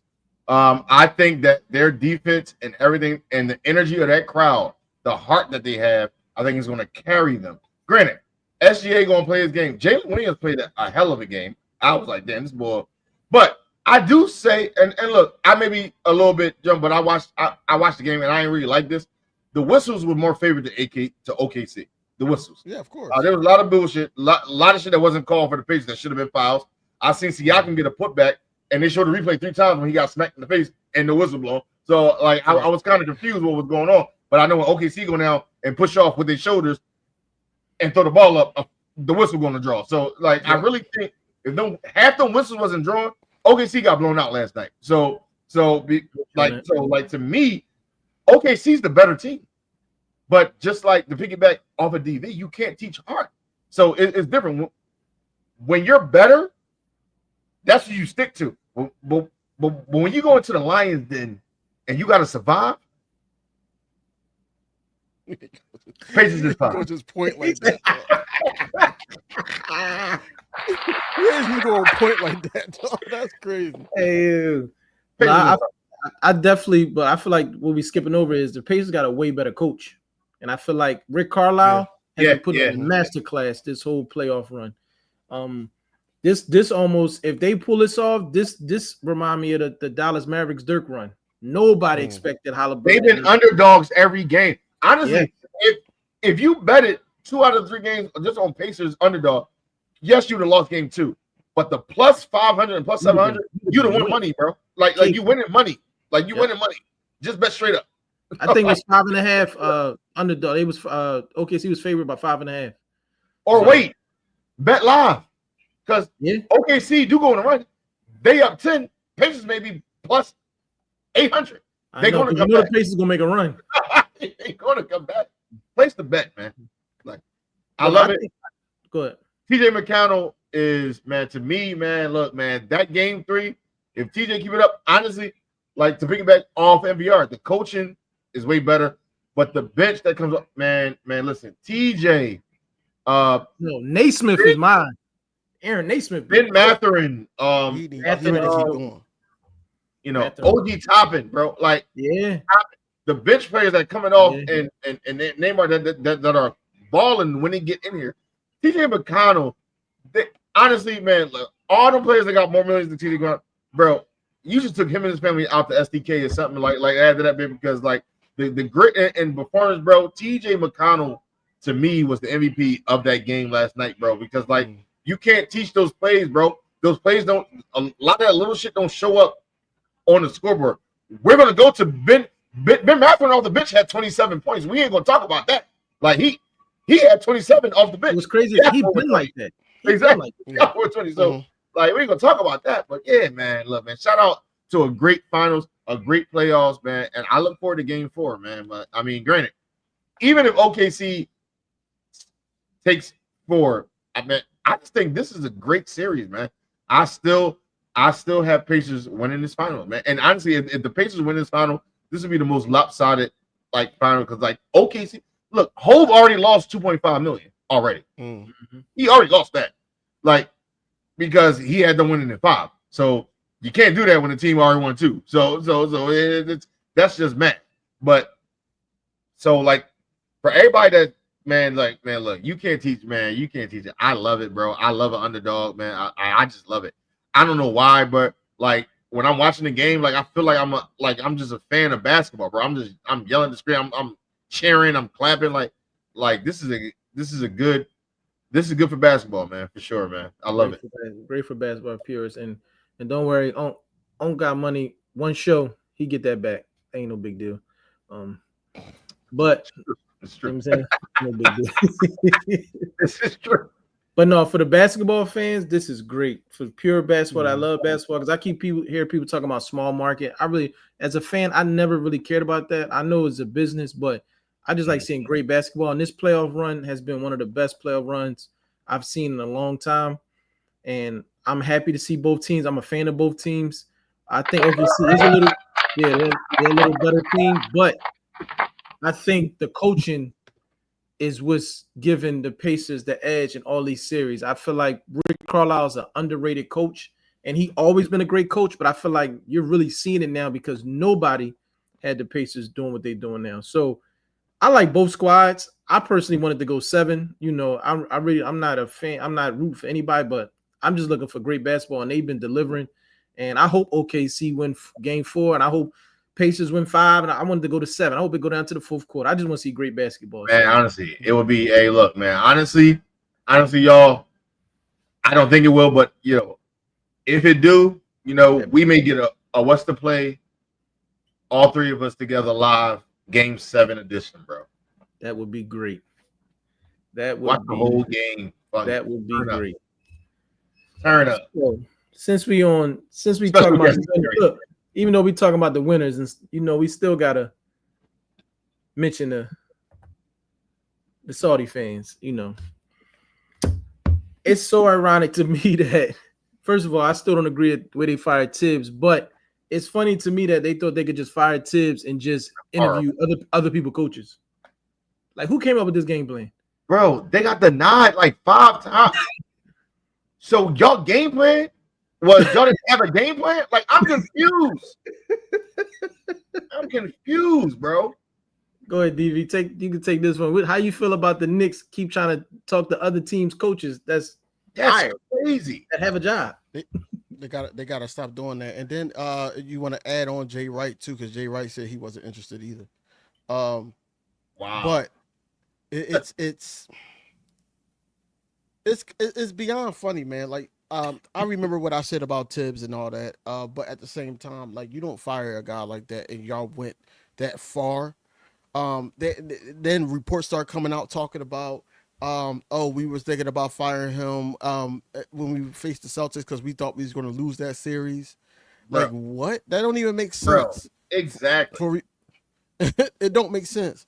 At So all. he could have at least did like at least one more year. Like he was owed that. Bro, Before y'all stood up there and said, okay, it's not working. Bro.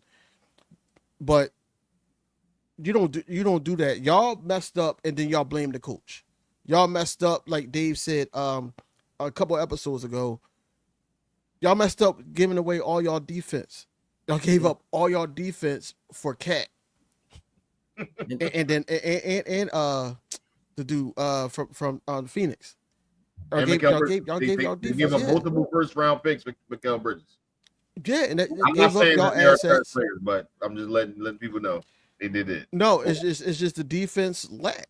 The defense really lacked on that whole. And if it wasn't for Josh Hart, no pun intended, but if it wasn't for him, they would have lost most of those games because he was just banging down there. He was down there more than Cat. Down low, getting offensive rebounds, defensive rebounds.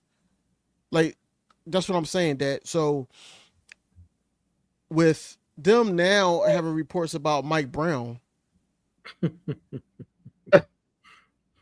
Like, is y'all scrambling now? It's almost like you're scrambling to the point where y'all got to fill somebody in so y'all don't look stupid, but y'all already do. Yep. Y'all already do. I agree. So, but at the end of the day, man, I'm happy as them. I'm really happy as them. After everything that happened with that organization, they kicked they kicked what's it called Spike Lee out over some BS years ago. Yeah, they did Charles Oakley that way. They always Oakley. That's what I'm like saying. The organization sucked. And then I remember when I was talking about the Knicks and they brought up the when the Pacers won or whatever like that, and it was a Pacer fan at the Knicks game and they started throwing trash at him like, yo, yeah, that was like, crazy, man. That doesn't go. That's why they ass is home. viral. That doesn't go. For real, Listen, but Trash. listen, that For real. doesn't go viral. That doesn't go viral. But let that had happen in Philadelphia. Oh yeah, that would have been all over the news. Oh, I ain't gonna lie. Y'all have been scrutinized for a whole bunch of shit. I ain't gonna lie. But New York, and that's why Thibodeau deserved another year because New York didn't even go to the Eastern Conference Finals. It's so long. Like 99.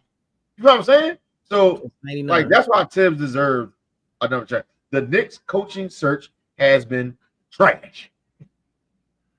Trash. How is your plan to fire the coach that won four series when y'all ain't win like no series in 20 years to go after other coaches? Y'all got the nod immediately. Yeah, they went at Udoka.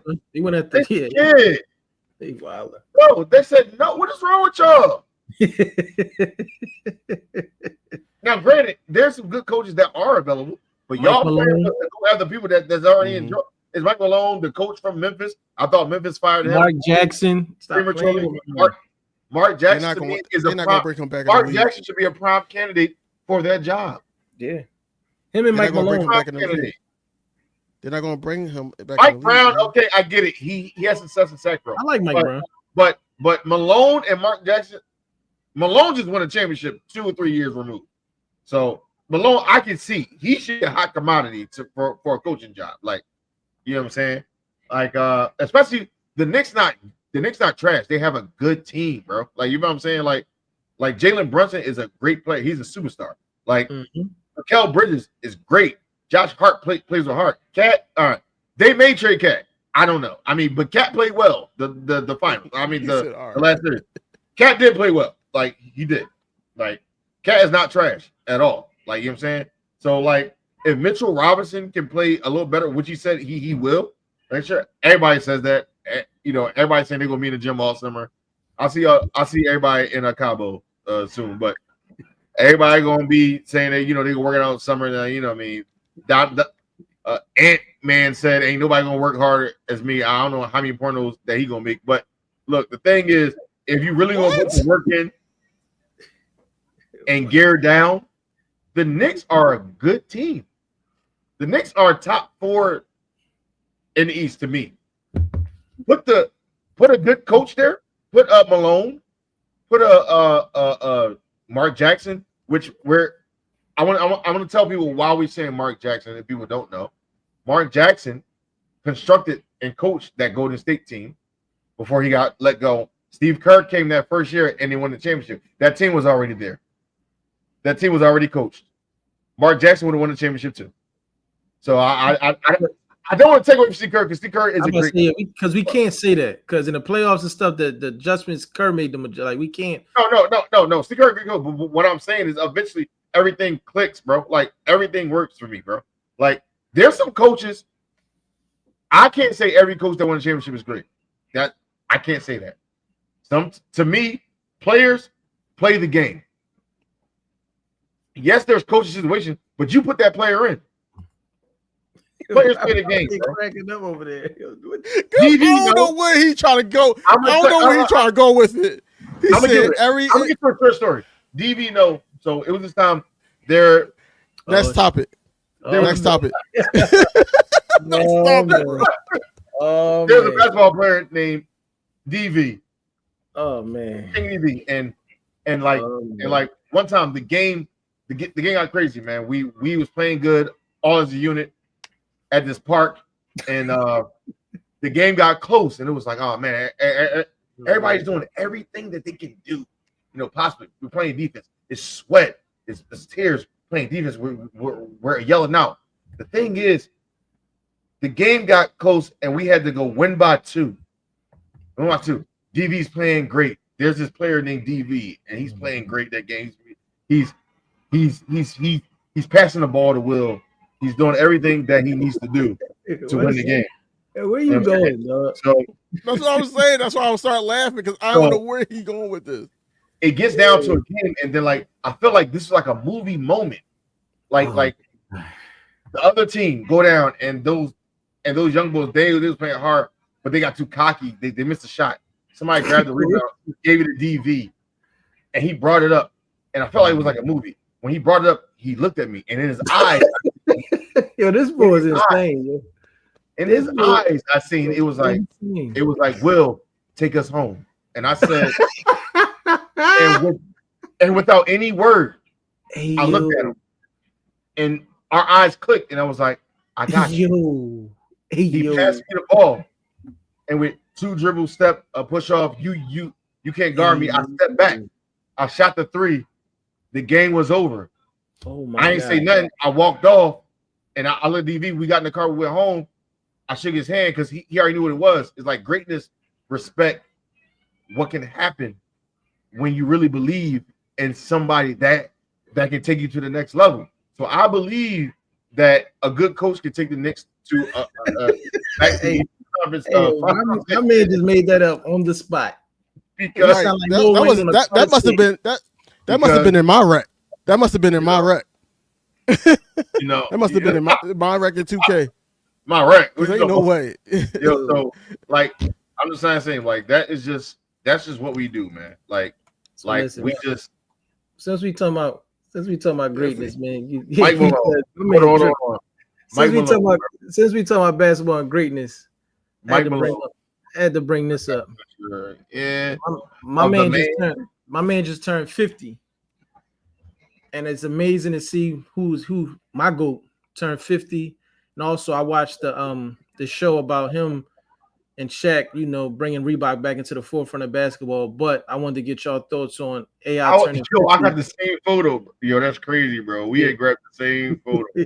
But I wanted to get y'all opinion on him turning 50 and his impact on the game and just AI in general. How y'all feel about that? AI, man.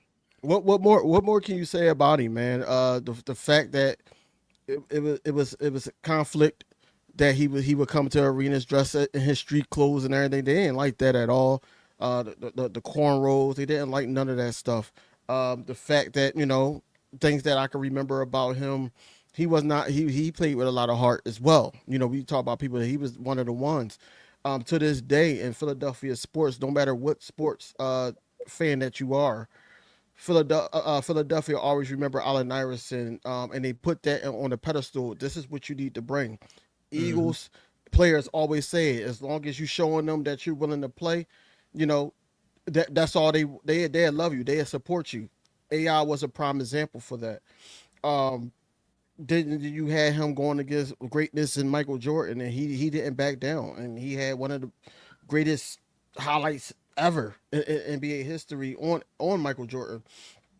Then you gotta go to game 1 in NBA Finals against the Lakers, man. That right there, that was like the pinnacle of Allen Iverson. Even though, like, when he got traded to Denver, he showed out there as well. I think he also did make the All-Star team with them. But overall, him going to 50, man, it's a given, man. Bubba Chuck, you know, he had an issue he had that gambling issue off the court and everything like that. But, you know, certain things, certain situations. Listen. Certain situations. Let me finish. Let me finish. Controversy. Let me finish. But through everything that he had, you know, it's not just that in his personal life as well, but through all that, you know, he still made it to 50, and it's a blessing, you know, and he learned lessons from it.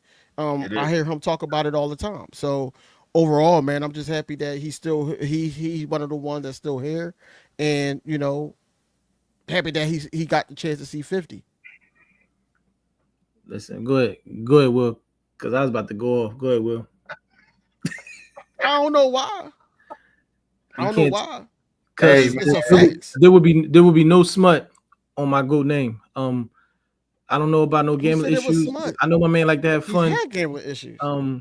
That was the media. That's what they said. So, all right, you're right. We focusing on my man turning 50, being a great player, changing the game, coach. That's where I was getting to, bro. You ain't let me finish. I gotta pick an AI at his 50. I just uploaded, man. Shout out to Bubba Chuck, man. Happy birthday to Iverson. He got 5 more years, and then Reebok got pay him out in 5 more years, man. But In 5 more years, it will be Bubba Chuck Day. I'm gonna let you know, just like that baseball player.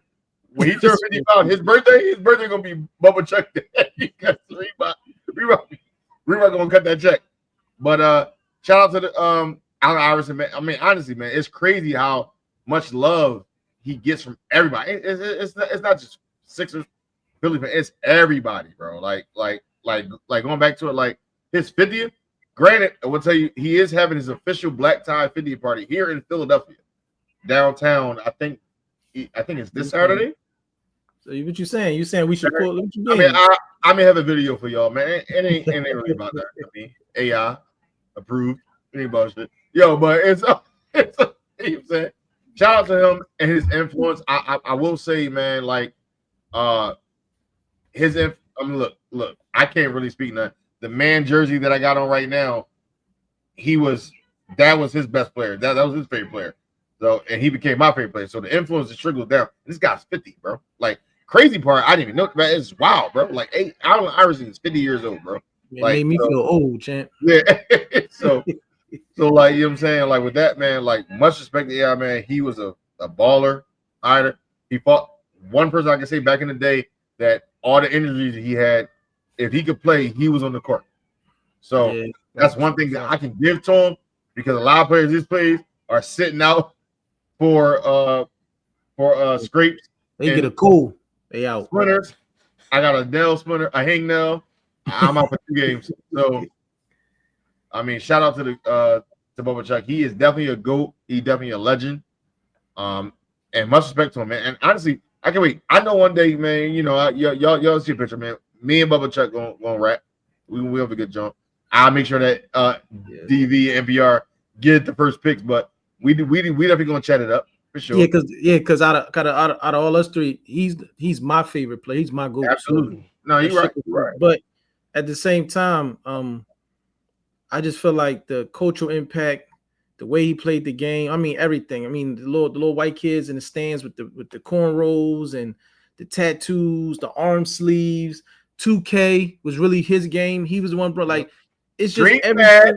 Let's get it. Dreamcast was underrated. My God. Yes, but I'm just saying everything about the guy.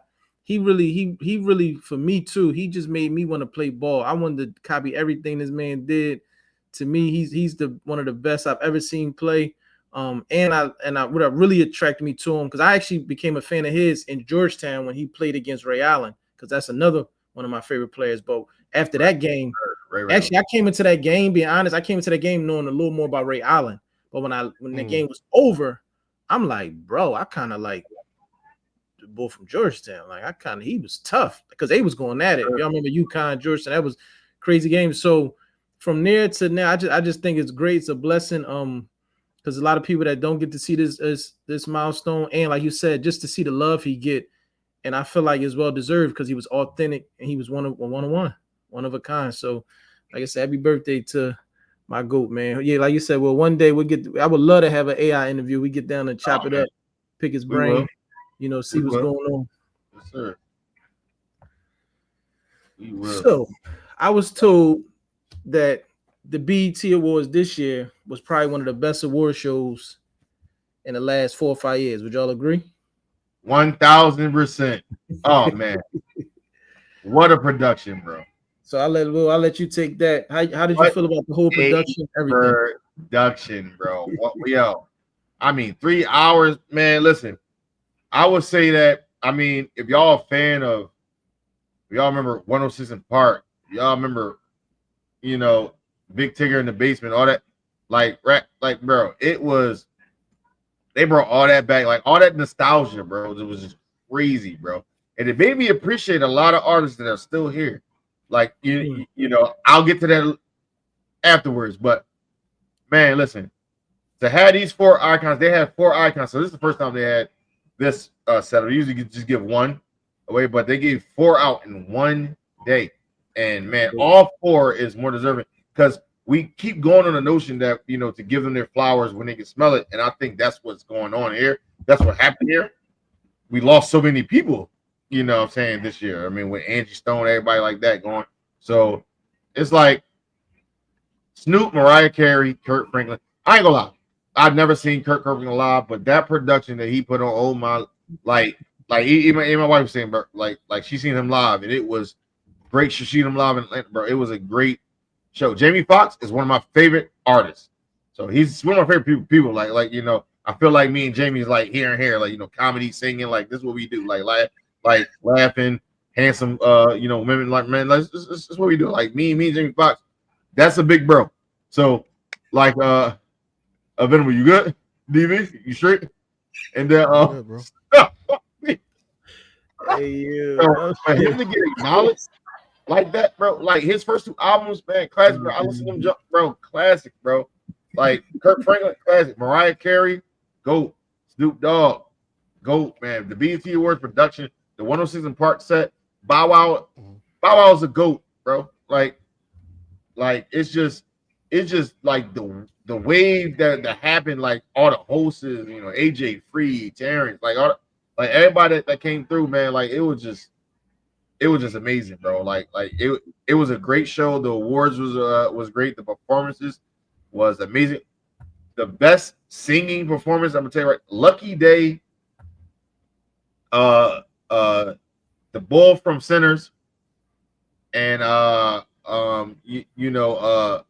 Bull from the New Edition, that was Oh, you talking about Luke? Luke. Yeah, he's Them fine. was on stage together and did a song, bro.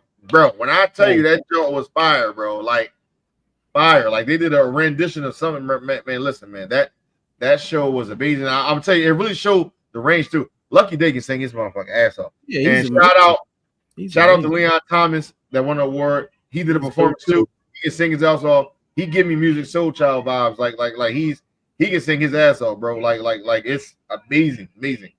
So like the BET Awards for me, man, was a great experience, great show. I finished it. Now I didn't say I watched the whole 3 hours one setting. I gotta work. I definitely paused it and finished the rest of it when I could. But it was a great show, man. If y'all haven't watched it, download them apps. Filio is a 7-day trial. If you ain't seen the BET Award, 7-day trial. Cancel it. Hey, we not sponsored by them, man. Cut that out. Oh, all right. Well, I was going to send this to them, and maybe they would go. All right. Anyway, the BET Award was a great production, man. Great production. What's the Player Proves It? Yes, sir. It was from what I seen. I didn't see the whole entire award show. I got to sit down and watch it. But from what I seen, it gave me the feel of how it used to be. I watched the Kevin Hart. I think he did a great job hosting. The little skit when he was out there with the Usher fur on, that was funny. Sinatra was funny. Yeah, like the whole vibe, the performances, the nostalgia, Bow Wow. Like you said, he's definitely a GOAT in his lane. Who else? Ashanti. Oh, Maya, one of my favorite. Maya. Oh man, Case of an X, bro. Listen, why? I start clapping and tapping. My wife turned around. I'm like, "What you gonna do when you can't say no?" Listen, man. Love Maya, man. You already know. No, man. it seemed like you could tell it was a great show from the red carpet. Like you saying, then when it was in the park, my God, I used to run home to watch that. Yep. AJ Free, I mean, I'm not going back outside until that show was over, bro. That's what it was. The countdown was going. I wish they had the Freestyle Friday Joe 2 on there, man. Like it would have been dope. But like just even talking about that, man, like that was a time, bro. Like great time. That was a time. Basement, like you said, when it was in park. I used to watch what was Cedar's World. I used to watch all that, man. BET.com countdown. Cedar? The AI? It was Cedar, I think. BET had AI before AI, man. We watched a show. We watched a show with a created woman. Real for real. How about to say, y'all? Then y'all remember? Look, what's the boy Hits from the Street? I used to watch all. Oh, I forgot about Hits from the Street, bro. Bro. Listen, that's when BET was BET, bro. Yeah. Then I go back to the what's my man Donnie Simpson? Music Soul. What's back in the day when I know exactly what you're talking about too, bro. Yeah, that's when he used to have him on the couch. New Edition, the New Edition one was one of my favorite. Yeah, like that's when BET was BET, man. It was so I got that kind of feel, and I hope they see that this is the lane they need to be in and celebrate our people. But overall, I agree. Oh yeah, they got plenty more people to celebrate, bro. If they keep doing this, man, this is gonna be amazing, bro. Like, yeah, I definitely. Absolutely. I do believe they give people their flowers when they can smell them, bro. I agree with that 100%. How you feeling, Dave? It's a couple of Jones that got me. Like a lot of people wouldn't get this reference, but when Stevie Wonder when Stevie Wonder basically gave Jamie Foxx his award, Yes, and he was sir. like, Stevie, nobody would get that reference. I died when it happened. Do Yes, y'all sir. know what I'm talking about? Do y'all know Yes, what I'm sir. talking about? So basically, And he kept doing it. Stevie Wonder. No, Stevie Wonder was getting that award on BET, and Elton John got on there. He didn't want to sing one of Stevie Wonder's songs, so he just kept saying Stevie on the what's it called. So when they cut back to Jamie Foxx, because he was hosting, and he just kept saying it.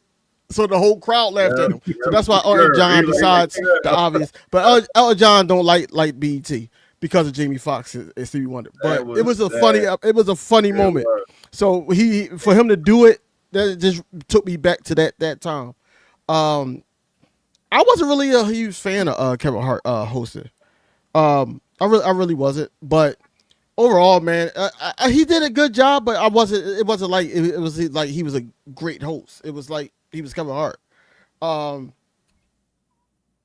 you supposed to be, But Dave? but these four, right? Yes. They deserve it. They deserve it. So yes, sir. Everybody deserve it. I think Snoop is long overdue. So is Jamie Foxx and all four of them is long overdue. I don't understand why it took all this, but way long overdue. But yeah, absolutely. She said that's her first BET award, and it's an icon award. And she said, "Better late than never. Better it be a icon award than anything." That's her first BET award, bro. That's amazing. Let's talk about if we're gonna talk about the BET award, let's talk about Glorilla getting the gospel award. Let's talk about that. It? Like, what y'all think about that? It's a great song. So, I love Glorilla.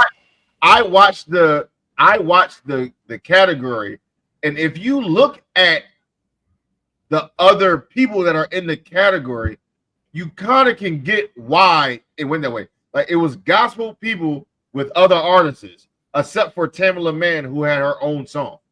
Like you know what I'm saying? So it was Maverick City with like Jordan Sparks. Like you know what I'm saying? It was a mixture of everything.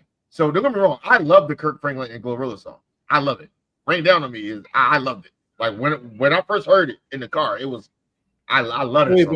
He asked, so Dave, you feel like she shouldn't have got it? But you are you saying like if you look at the category of all the people that was in it and all the songs that featured other pop rap artists, it's like you know what I'm saying? Besides Tamala Mann was the only true gospel artist that was in that genre by herself.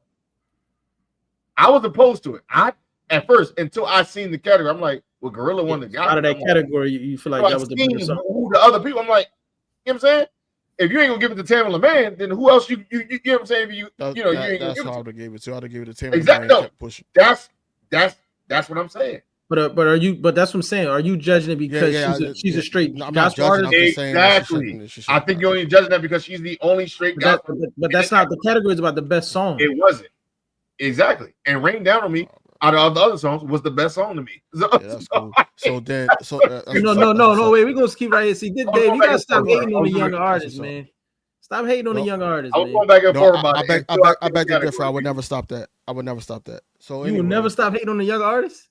No, because that's y'all situation, bro. That's not. Whoa. So like the Glorilla and Kirk Franklin song is not good, bro. What are we doing? Did you listen to it? No. Like I know you listen to music, so I know you at least had to listen. He don't like younger artists, so he not listening. I didn't say I don't like them. So besides I just said, I'm not saying 8 artists that the other 8 people that was in that joint. Yeah, was the song better than that? So y'all asked me my opinion, bro. Exactly, you're right. And my opinion is Tamala Mann should have won. Okay. Because you feel like she had a better song, or you feel like because she's a gospel artist? She's a gospel artist. So that's what I'm saying. But you're not judging the song. No, you're saying that she didn't have the better song though. That's what I'm saying. Who had the better song? I don't care about none of that, dog. She should have won. I'm just asking the question, bro. So niggas like you was like Steve Nash got 2 MVPs. Like you can't. It's about the better song at that moment. See what happens, man. It's about the better. I love the song. I love actually all those songs in that genre. It was great. Tamla Man song, I love, bro. You understand? I love it. But the category was gospel / something like and everybody else besides Tamla Man that description of the category. That's what that's what I was getting at. Like, you know what I'm saying? Like everybody but Tamla Man is straight gospel. Like she's amazing. There was no feature in that. Like, you know what I'm saying? Like, she's amazing. So Dave, would you felt different if it wasn't Gorilla? If it was another artist on there? No. Okay. All right. Cool. No. Yeah, I ain't gonna lie. So like, overall, man, besides the icons, I know the nostalgia didn't get me. It wasn't really like, it was a good show. One of the best shows I agree, is one of the best shows they did in years. But it wasn't like, okay, it was a great show. And no, it wasn't all that, bro. When the last time what's the last time you seen like a great music show, great award show? I don't really like. That's a good question. No, I couldn't tell you. I couldn't even tell you. Because I feel like you giving BET Awards Carter 6 vibes. A lot of the award shows recently have not been good from the Grammy, everything. No, I said they were good. I said they were good. I didn't say they sucked like the Carter 6. I never said that. Okay. I do like the background stuff. If you watch the content, really don't like that out. like stream joint, like the backstage joint with Content and Drewski.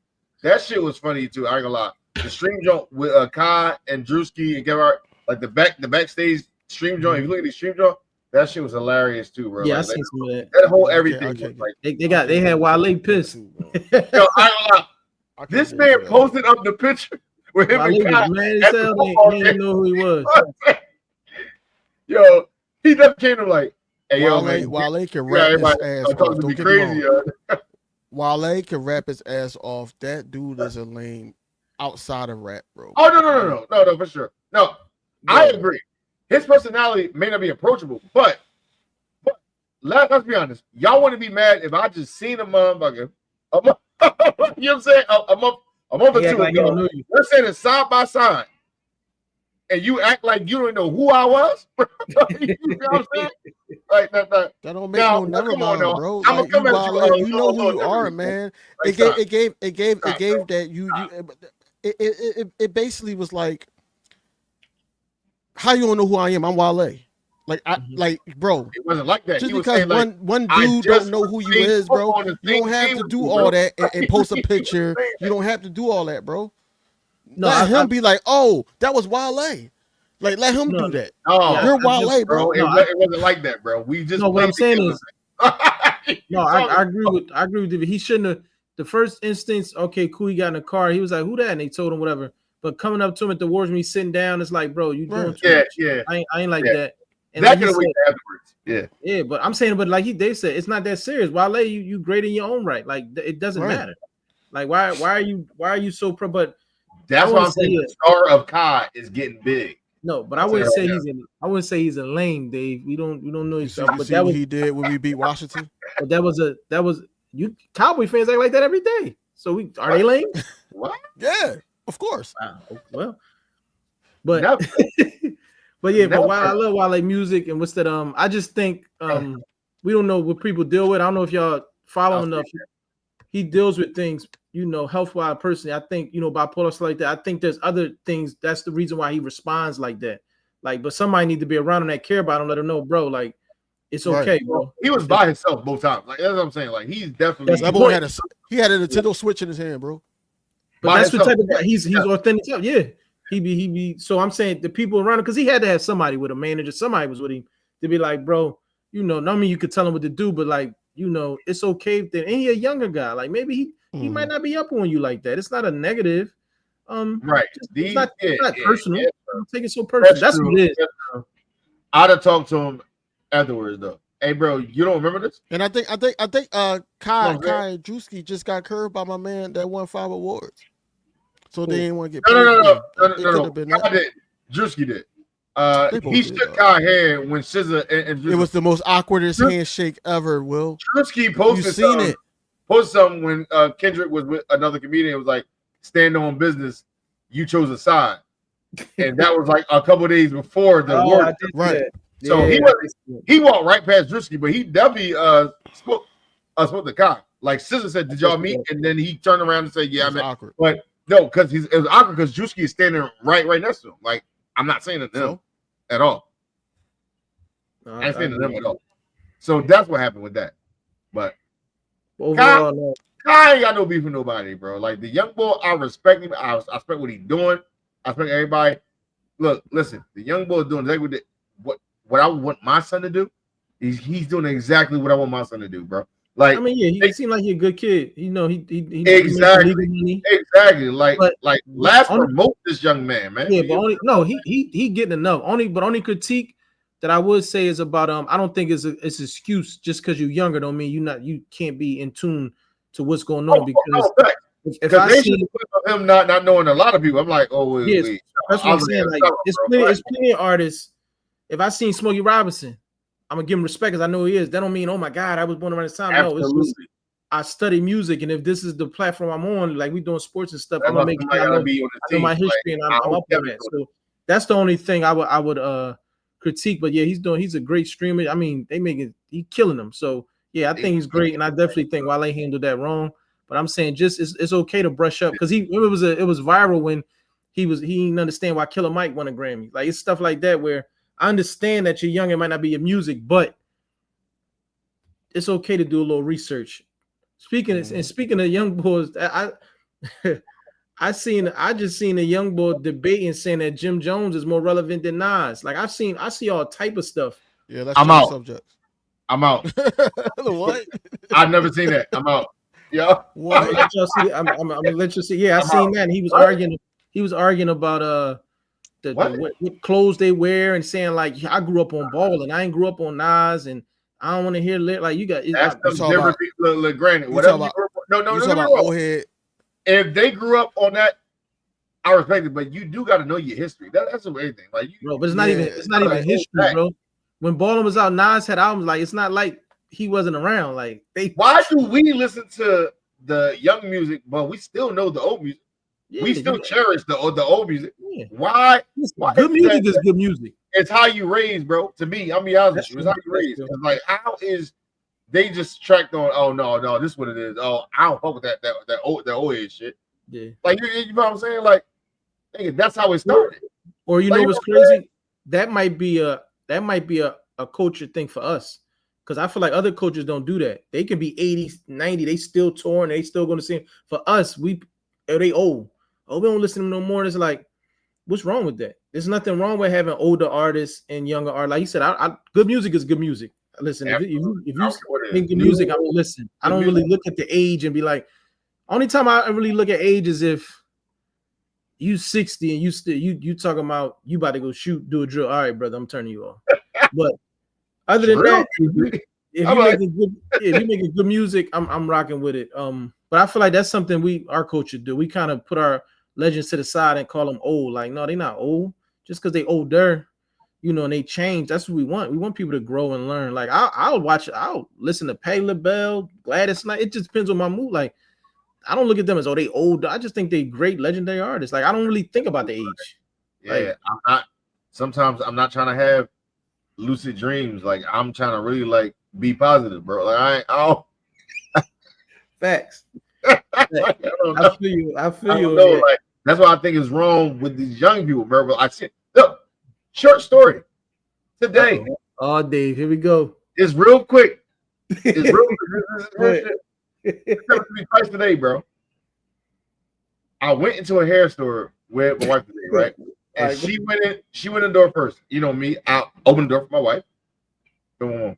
There's this young girl and her baby sister. They walk in, like they ain't behind me, but I waited, held the door. They walk right past me, bro. Ain't say a motherfucking word. That happens a lot, unfortunately. I felt like if I had a button, I would have rewinded and slammed the door in their face. Like, I don't. How is y'all? Who raised y'all? Like, I'm confused. Yeah, I'm with you on that. If some stranger hold the door for me, like, yo, thanks, bro. Appreciate you. This is what I do. I don't care what color y'all want to. Yeah, they can say. She didn't even look at me. Walk right past me. Ain't say. Ain't open her mouth at all. I'm holding the door for you for at least 5 seconds. You wasn't nowhere near the door. I did it just because you are a young lady. You walk in the door. I'm on the door for you. Come in. Like, you know what I'm saying? This is go back to that. This is your story, bro. But I'm gonna stop being nice to people, man. Like I'm No. Don't I change. can't do that. But yeah, don't change who you are. But this is to prove my point that these young people are raised differently, bro. Because I was raised to say thank you and hold the door and appreciate. I was raised that way, so it's in me. Now, granted, I'm crazy as hell. I'm ignorant. I'm crazy, whatever case it be. But on a certain instance, when I'm out, it's just a natural reaction for me, though. Thank you. Or I hold the door for somebody. It ain't got to be an elderly woman. It ain't got to be a younger kid. They raised different. No, they're not being raised at all. It's first of all, how you present. Ask me, bro. I feel like how you present yourself. It's a representation, bro. If you want, listen, you understand. You want respect, you got to give respect. What's that? Holding doors, manners, and all that stuff. It went out. It went out a long time ago, and they think it's cool, but it's not. It just shows your lack of intelligence and your people around you. It's funny. It's an old line. They be like, "I don't blame you. I blame your OGs for not giving you proper guidance."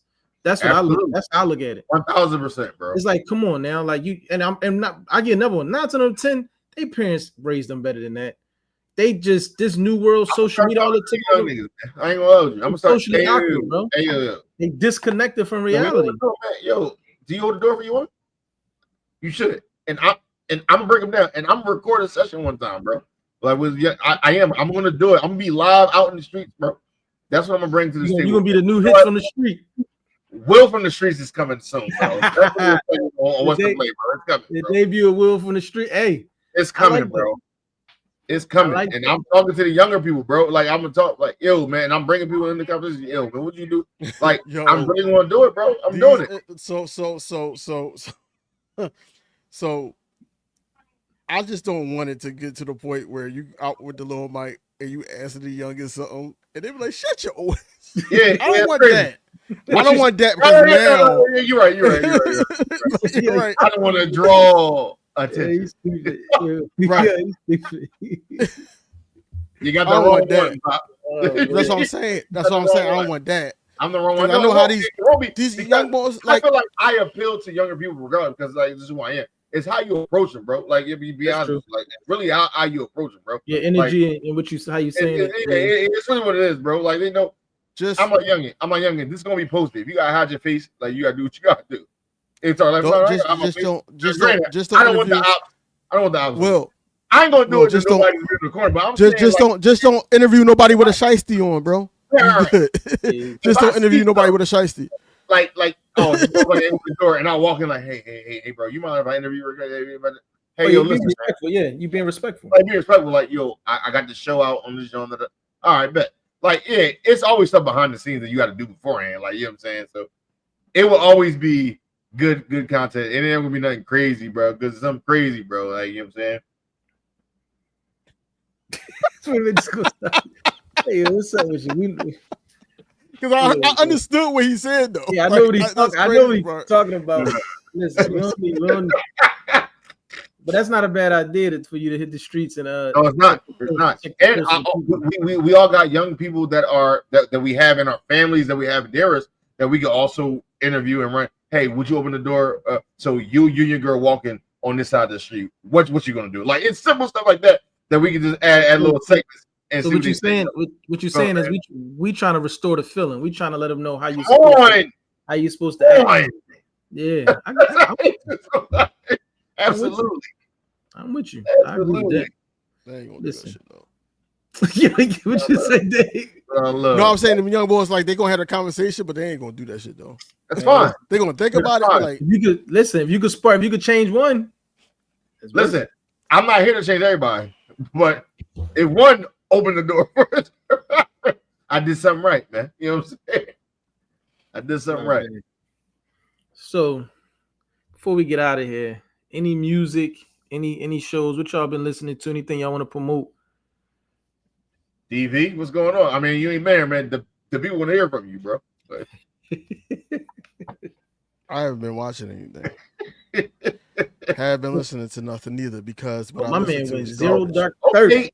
Aaron Rodgers? You Garbage.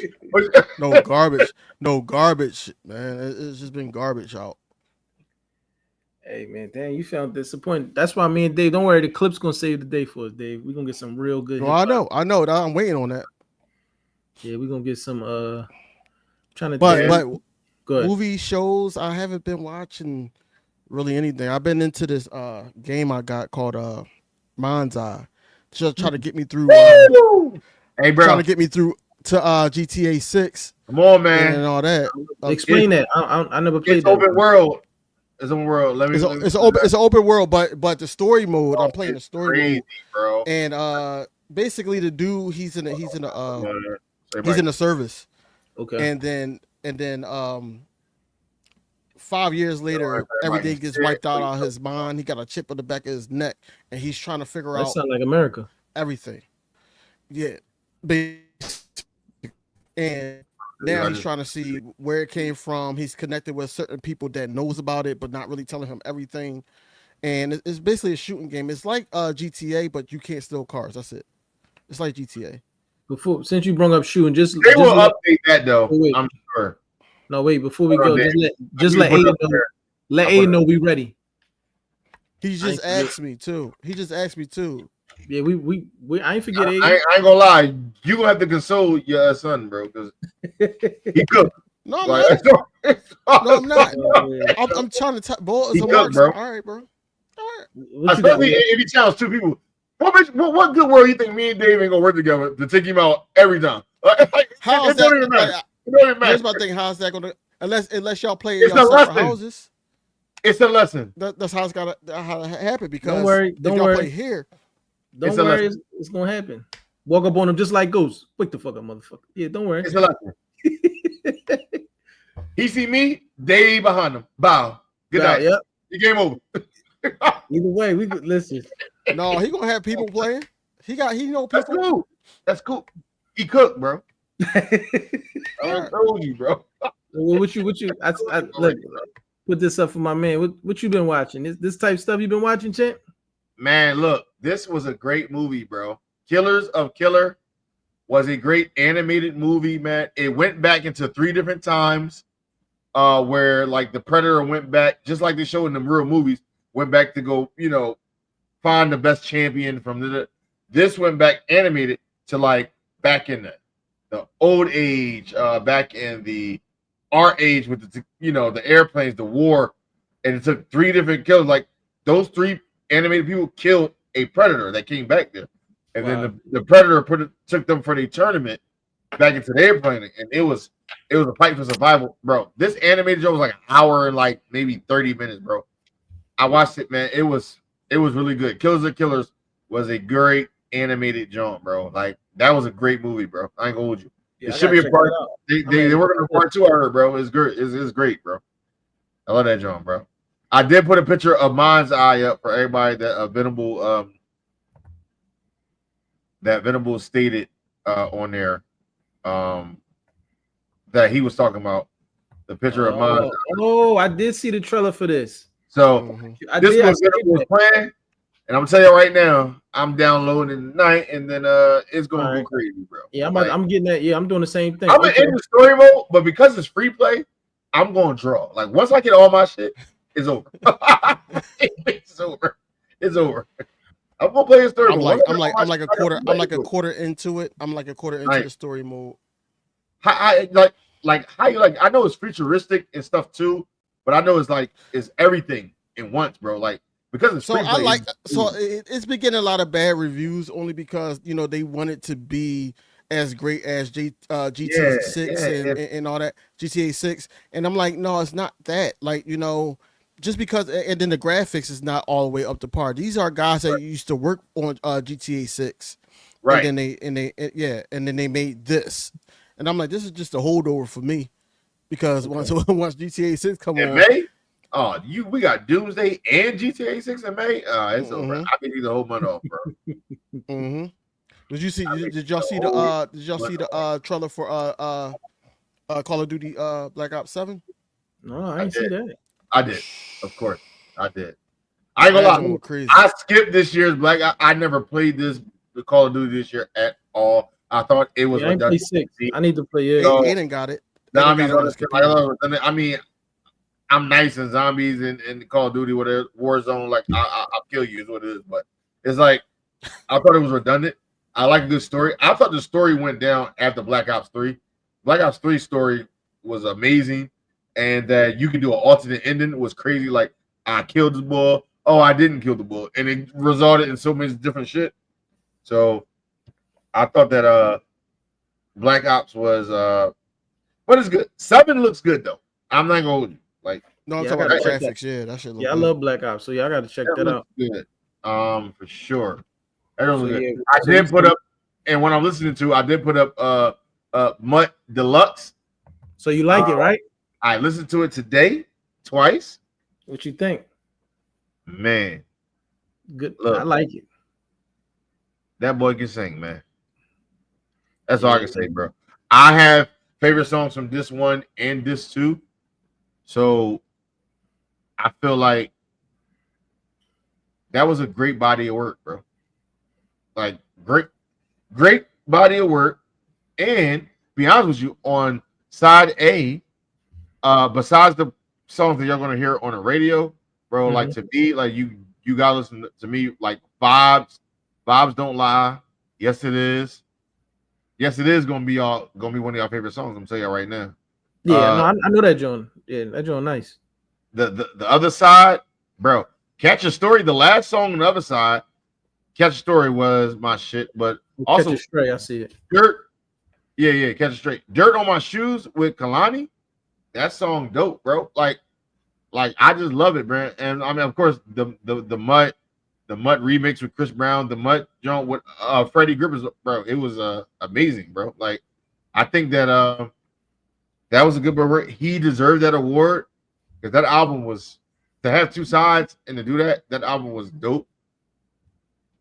And yeah, You know, he definitely dope. Yeah, he's one of my if y'all favorite. didn't take a listen at it, Yeah, I love have it. to. I think it's a great album. And speaking of one of my favorite pastimes, how y'all feel about the rumors, the new spinoff with hey, Tariq and Tommy starring together? hey, listen, I kind of knew it was going there. Mm-hmm. And when I kept seeing it on all the jokes about, hey, it's going to be Future in this time, like maybe that last call could have been Diana, maybe it could have been Tommy. I don't know, but it said that he will be featured in season 3. So Well, he's in force. Tariq gonna be in force. right? No, that's right. In force, the last season, which he may be in like the last couple episodes. If it's at the end, then it's going to spin. Yeah, and then they said they're gonna have their own, but them two is revolving around them two. Yeah, that's surprising though. I didn't see this happening. I did. I think it's gonna be in LA. They might finally go to LA.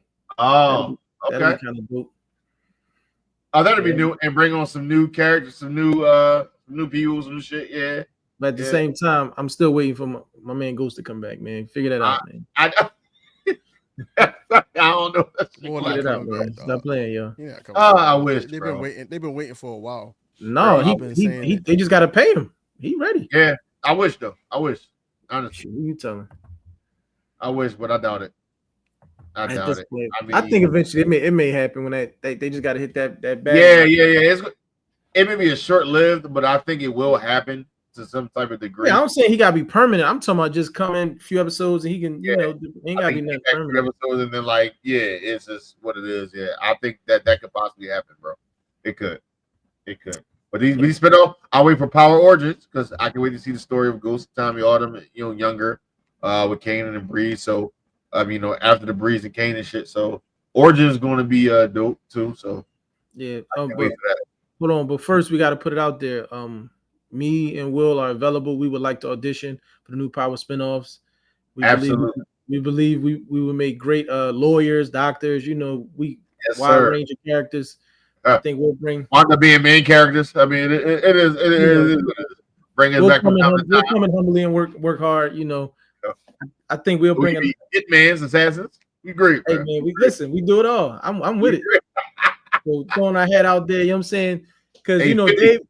Hey, look, Dave already got like 5 classic shows under his belt. So we just trying to be like Dave He was on The It's Wire. true. It's true, man. He was on New Joint Forever. Like Dave is a professional. I'm just So trying to follow in his footsteps.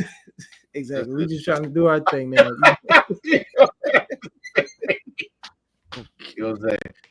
You know, I'm talking your own power because Paid in Full was a classic. Yeah. Man, listen, the boy got classics. And listen, But other than that, what I've been watching is Godfather Harlem. I still watch The Shy. I got catch. What else I've been watching? Told you I watched Power Moves, the rebranding of Reebok. I didn't know that Shaq was a big time investor in Reebok. They got bought out. They ended up buying it back. Him and another guy, and then they got AI as the vice president. So I was watching them trying to find athletes and rebrand. And I ain't gonna lie, I didn't know it's called the Engine A, the sneaker that they debuted with Angel Reese and all that. Engine A, it's not it's all right. Like I would wear it. It's called Engine A, I believe. That's they rebranding a basketball sneaker. So they said it's comfortable, it's durable. They was like it's a good sneaker. So I was like, man. So I was watching that. That was interesting. Other than that, and of course the NBA Finals. But yeah, that had me on the chokehold for like 6. Plus anything with AI in it, I'm tuning in. So yeah, was that on Netflix or is that on Netflix? something else? On Netflix? Okay. Yep. Yeah, that was cool little show. I'm gonna check it out. Yeah, that's holding me over until speaking of that, no, we got one more. I forgot, Dave, the draft. Before we get out of here. Now I'm gonna let Dave take it because Dave said he had a hot take. How you feeling about the draft, the Sixers pick, and who they should pick and everything? You let. Oh man, let's get it.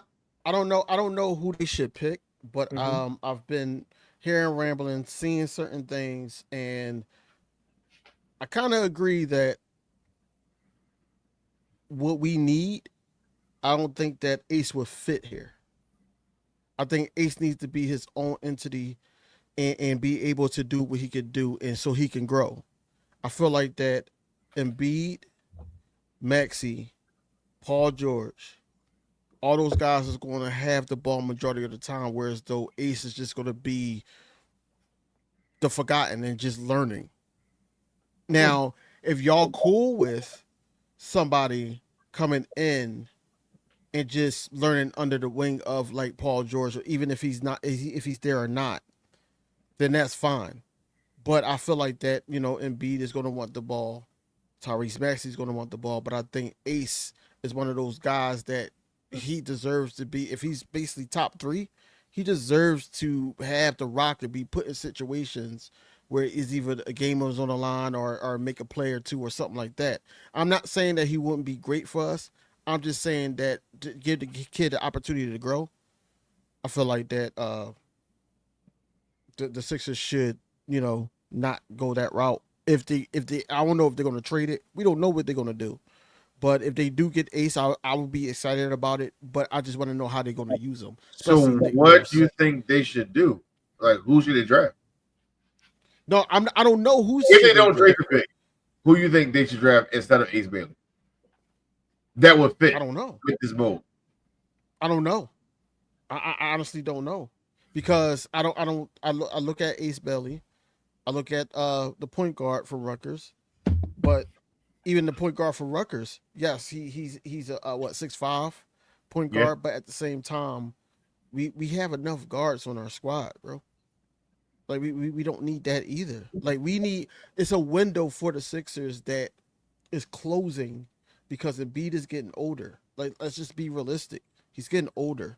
Paul George, he's basically stealing money at this point, especially if he plays how he played when he was on the court for us next season. He's stealing money at this point. And Tyrese Maxey, let's be honest, Tyrese Maxey is a great offensive player, but in the playoffs he's undersized. So they're going to attack him, especially the Celtics. That's been the Celtics' whole thing when they play the Sixers. So what I'm saying is that we need somebody around there that can combat Tyrese Maxey. Yes, we got the rookie from last season, but he's great off the bench. You can't play both of them together because you could do that in a regular season, but when it comes playoff time, I don't see how that's going to help. You got something to say, Will?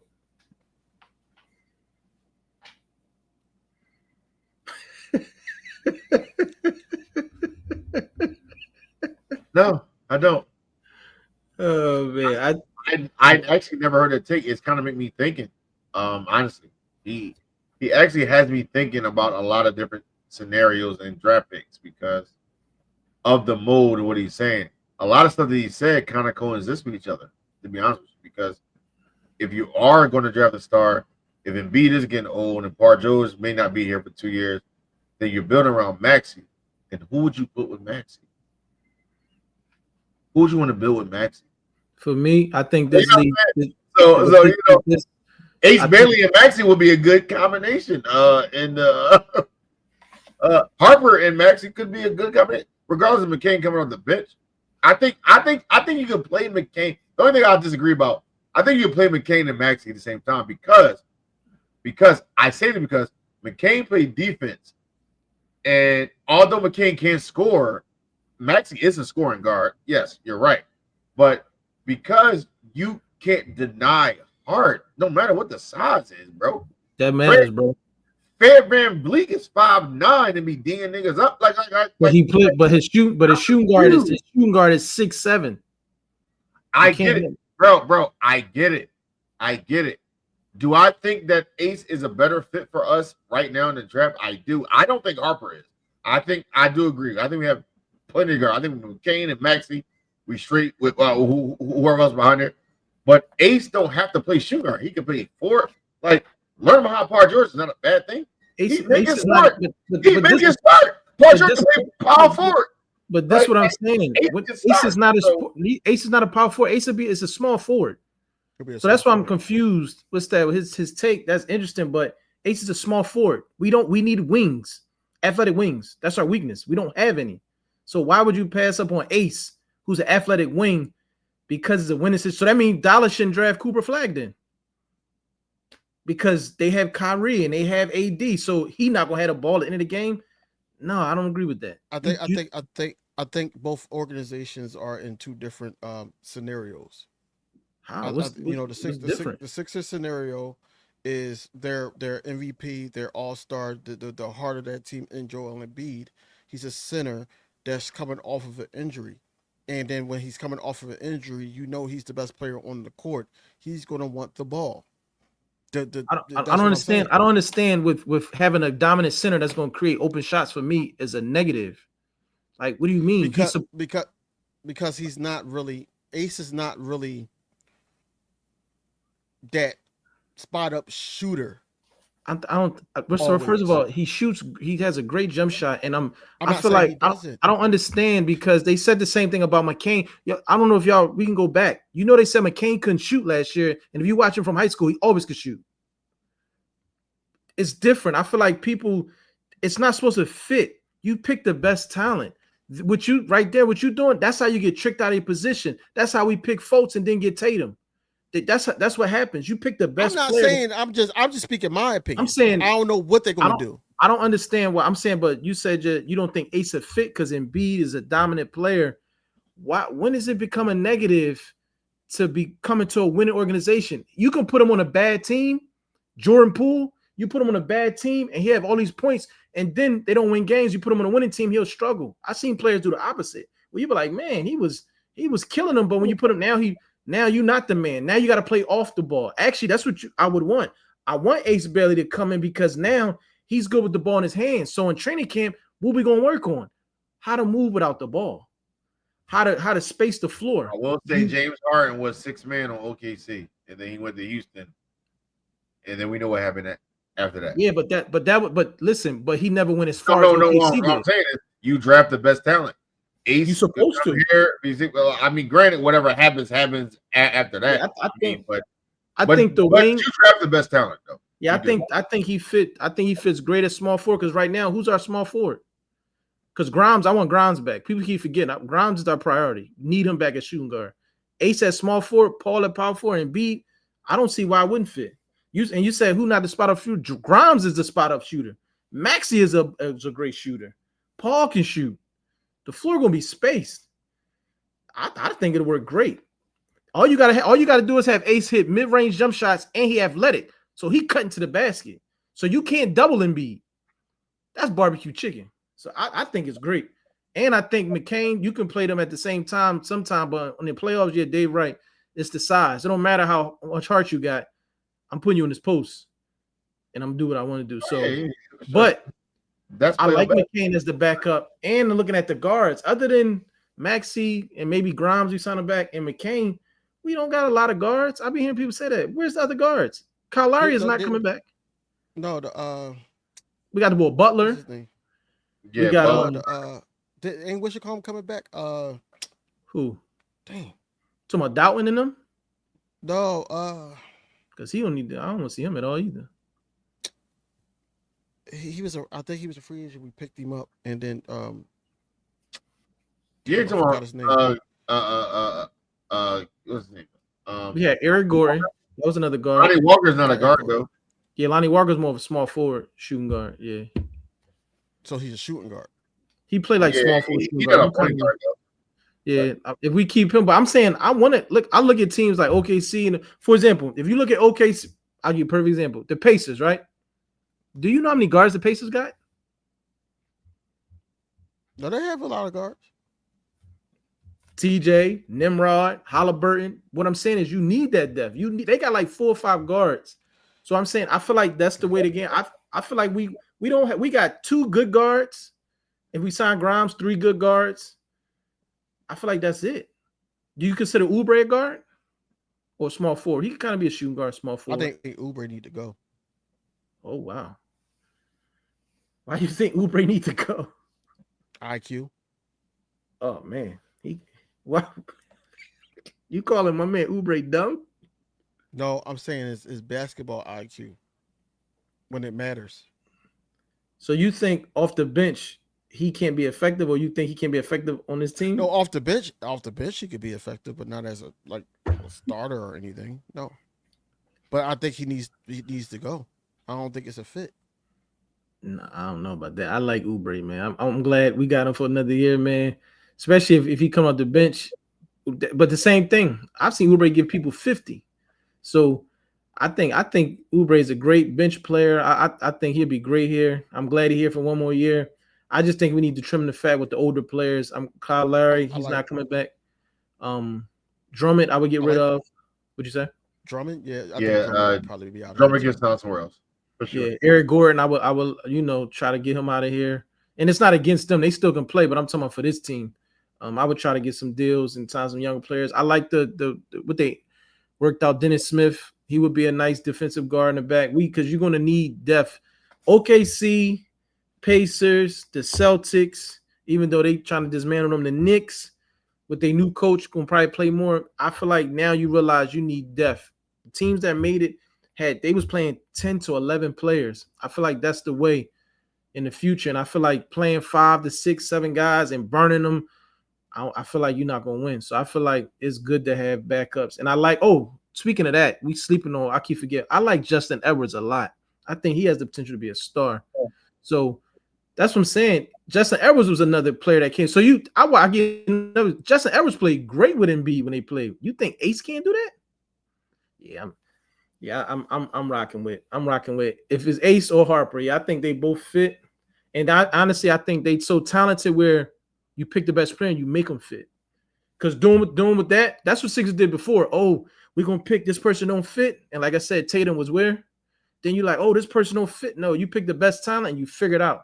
That's their job in training camp. Like Will would say, the game is played on the field or the court. That's your job in training camp to figure it out. And that's Nurse's job. He's making a lot of money. Figure it out.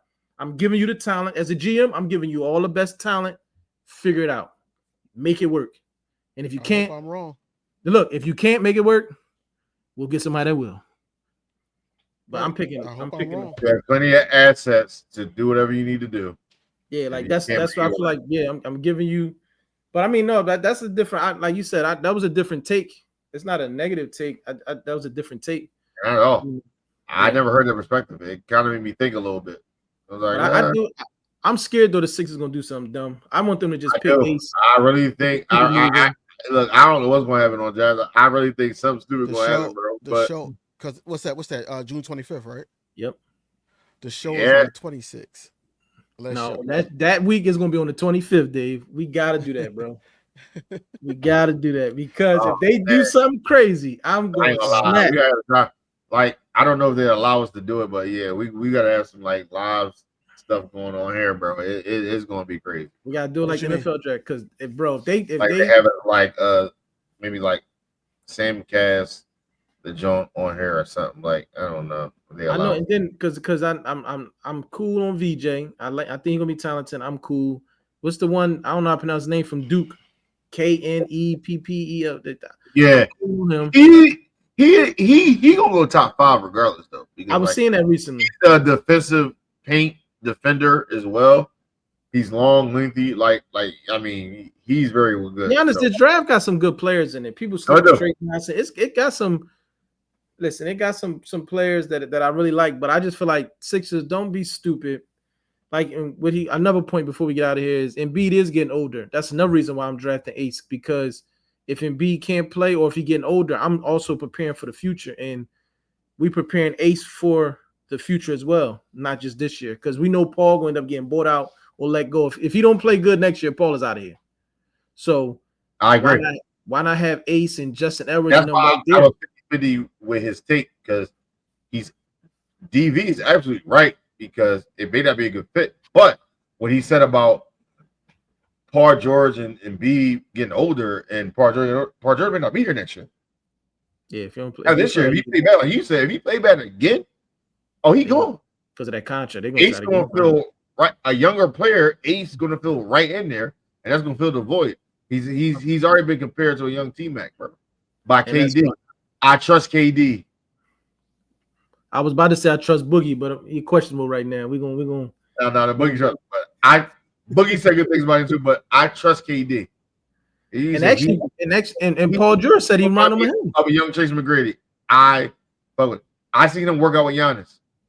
Him and Giannis could probably be teammates. That's how we get Giannis over here. Is bring Ace. Oh my Draft god, Ace. he's back on it's so crazy. Draft Ace. Giannis comes, bro. We I good. think Giannis gonna still be with the Bucks, man. I do too. Yeah, Yeah. me too. Me too. The only person I think getting traded is definitely KD. Oh no, that is definite. I told you once that came out during the trade deadline, he was gone. He said, "What? Bull And gone." I've been seeing they said Drew is definitely getting traded too. I've been reading that too. Yeah, Because they that money, yeah. Drew and the Kings are looking at Drew and Marcus Smart because they trick. You know what? I get another one why I was saying back to we talking about Dave how teams trick you out your spot. The Kings did Mike Brown dirty, traded Darian Fox, and now you're looking for another point guard. makes no sense. You had one. That was balling. Do y'all remember that Golden State Kings? You had it. Yeah, They got it. Something like Sabonis is good. Monk, the up and coming guard, Bull bro. Keegan. They love Sabonis. They got a nice look. Bro. Keegan But what I'm Murray. saying is, why did you get rid of Fox and then you're like, "Oh, I'm gonna get Drew"? They're a little different in point, but I'm just saying, I don't be. Listen, let's go back. You forget they had Halliburton too. They did. They traded Halliburton. So why Halliburton and Fox would have been crazy at the 1 and 2 though, bro. I ain't gonna because Halliburton is more of a passing guard. Fox is more of a scoring guard. Well, look, it would have worked out so perfectly, bro. But even that, the goal was okay. That's We traded Halliburton and John Stockton all over again. But look, they traded Halliburton and got Sabonis, and I'm like, okay, that makes sense. You two guards, They maybe did. can't play together. But then you trade Fox, and now you're looking for another. I'm like, you couldn't work that out. Maybe you shouldn't have fired Mike Brown like that, because that was kind of ripple effect. But I'm just saying, I don't be understanding teams like organizations. I don't be understanding the thought process, like why they be moving like that. Because I thought the Kings was on that next wave of young teams about to come. They messed that up, and that's what the Knicks about to do. If they trade for a KD or if they try to move for Giannis, they trade all the young assets. Yeah, bro. The Knicks had something last year. They just don't realize it yet. They blew it. They should have kept that team together last year. Yeah, they had something like they could. Because Jalen Brunson gets better every year. He is a dog. But not when you're playing 48 minutes a game. That boy's something different, bro. But yeah, they was tired. Speaking of that, and another only thing about Jalen Brunson, I hear a lot of people say, I don't know if y'all watched, they said he hold the ball too long. He don't play within the offense. So he need to start passing the ball and being more creative in the offense. It was like he'll hold the ball too long and then he passing to you. It was like, so a lot of teams are starting to key on that. They just basically waiting to the shot clock and they blitzing him. So, more movement. You learn and you move on. I don't want the Knicks to learn though. I'm a Sixers fan, so I like what they're doing, and I hope they end up. So who should they get as a coach? They could take. Oh, before we get another one, because crazy. I'm thinking about it. My man Dave said that Thibodeau was better than Nick. Thibodeau's out there. If you could, Dave, would you switch Nick with Thibodeau right now?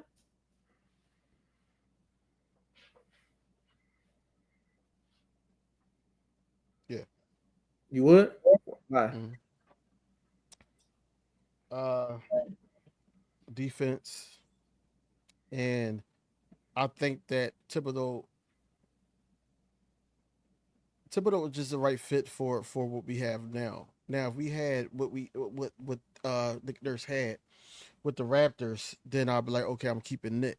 I think Nick Nurse needs certain guys that could contribute.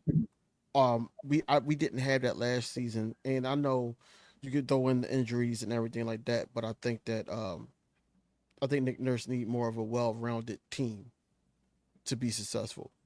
I don't think Nick Nurse will find success with the Philadelphia 76ers. What you think about that, Will?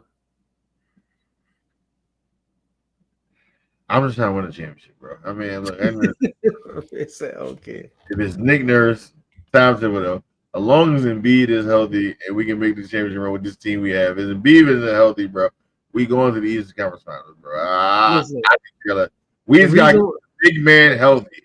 Tom Thibodeau come in here and Embiid playing 40 minutes. Embiid gonna be injured by the third game playing with Tom Thibodeau. He gonna run him 48 minutes a game. And is playing 42 minutes a game. I'm saying that right now. That would help.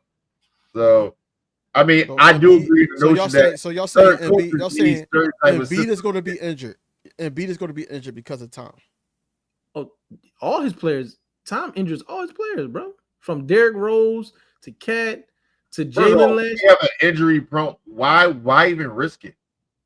We have an injury prone center. Like, why even risk it? Mm-hmm. Like, why? It's no last year when they played the Pacers, bro, OG was out, Hart got hurt, Jalen got hurt. Like, bro, it can't keep happening with this guy. Bro? Something is going on. Why we go down to a 7-man rotation in the playoffs, bro? That makes no sense to me, bro. Like, that's what I'm saying. He do it all the time, bro. It started with the Derrick Rose joint. No, don't get me wrong.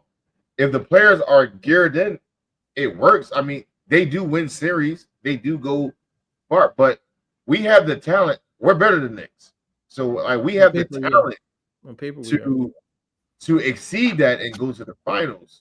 But at what cost? Plus, Nick Thibodeau don't play young boys either. So I'm hoping that because I watched the videos. So like McCain and them won't get no burn. Ace ain't get no burn. Yeah, possibly. They ain't get no burn. That's how it's not going to happen, guys. That's how he is, though, bro. Like you can't change the coach, bro. That's how he is, bro. No, but I think Nick gonna do is a good coach, and I think he'll do better this year. It's tough losing your top 3 players. That's tough. Anybody. So I think it'll be good. I think we'll be East Finals at least next year, man. Yeah, that's good, bro. Like he lost too many players, bro. He lost the big 3, bro. Like we got to give Nick some grace, bro, and let him coach with a healthy team. If he can't coach a healthy big 3, then he gonna get fired. I'm gonna leave it at this. I am happy that we're doing this podcast, fellas, because now I get to see like at Sixers games and stuff like that. I get to see y'all takes on what I see. And when we win 55 games next year and we top 2 seed, then what? I'm gonna interview Maxie like. Man. It's gonna be on us to play, man. I got you. Great time again, fellas. Great show. Any last words before we get out of here? Yo, what did you do? No birds. Ew. We out. Bro. We out, y'all. To the next one. Draymond.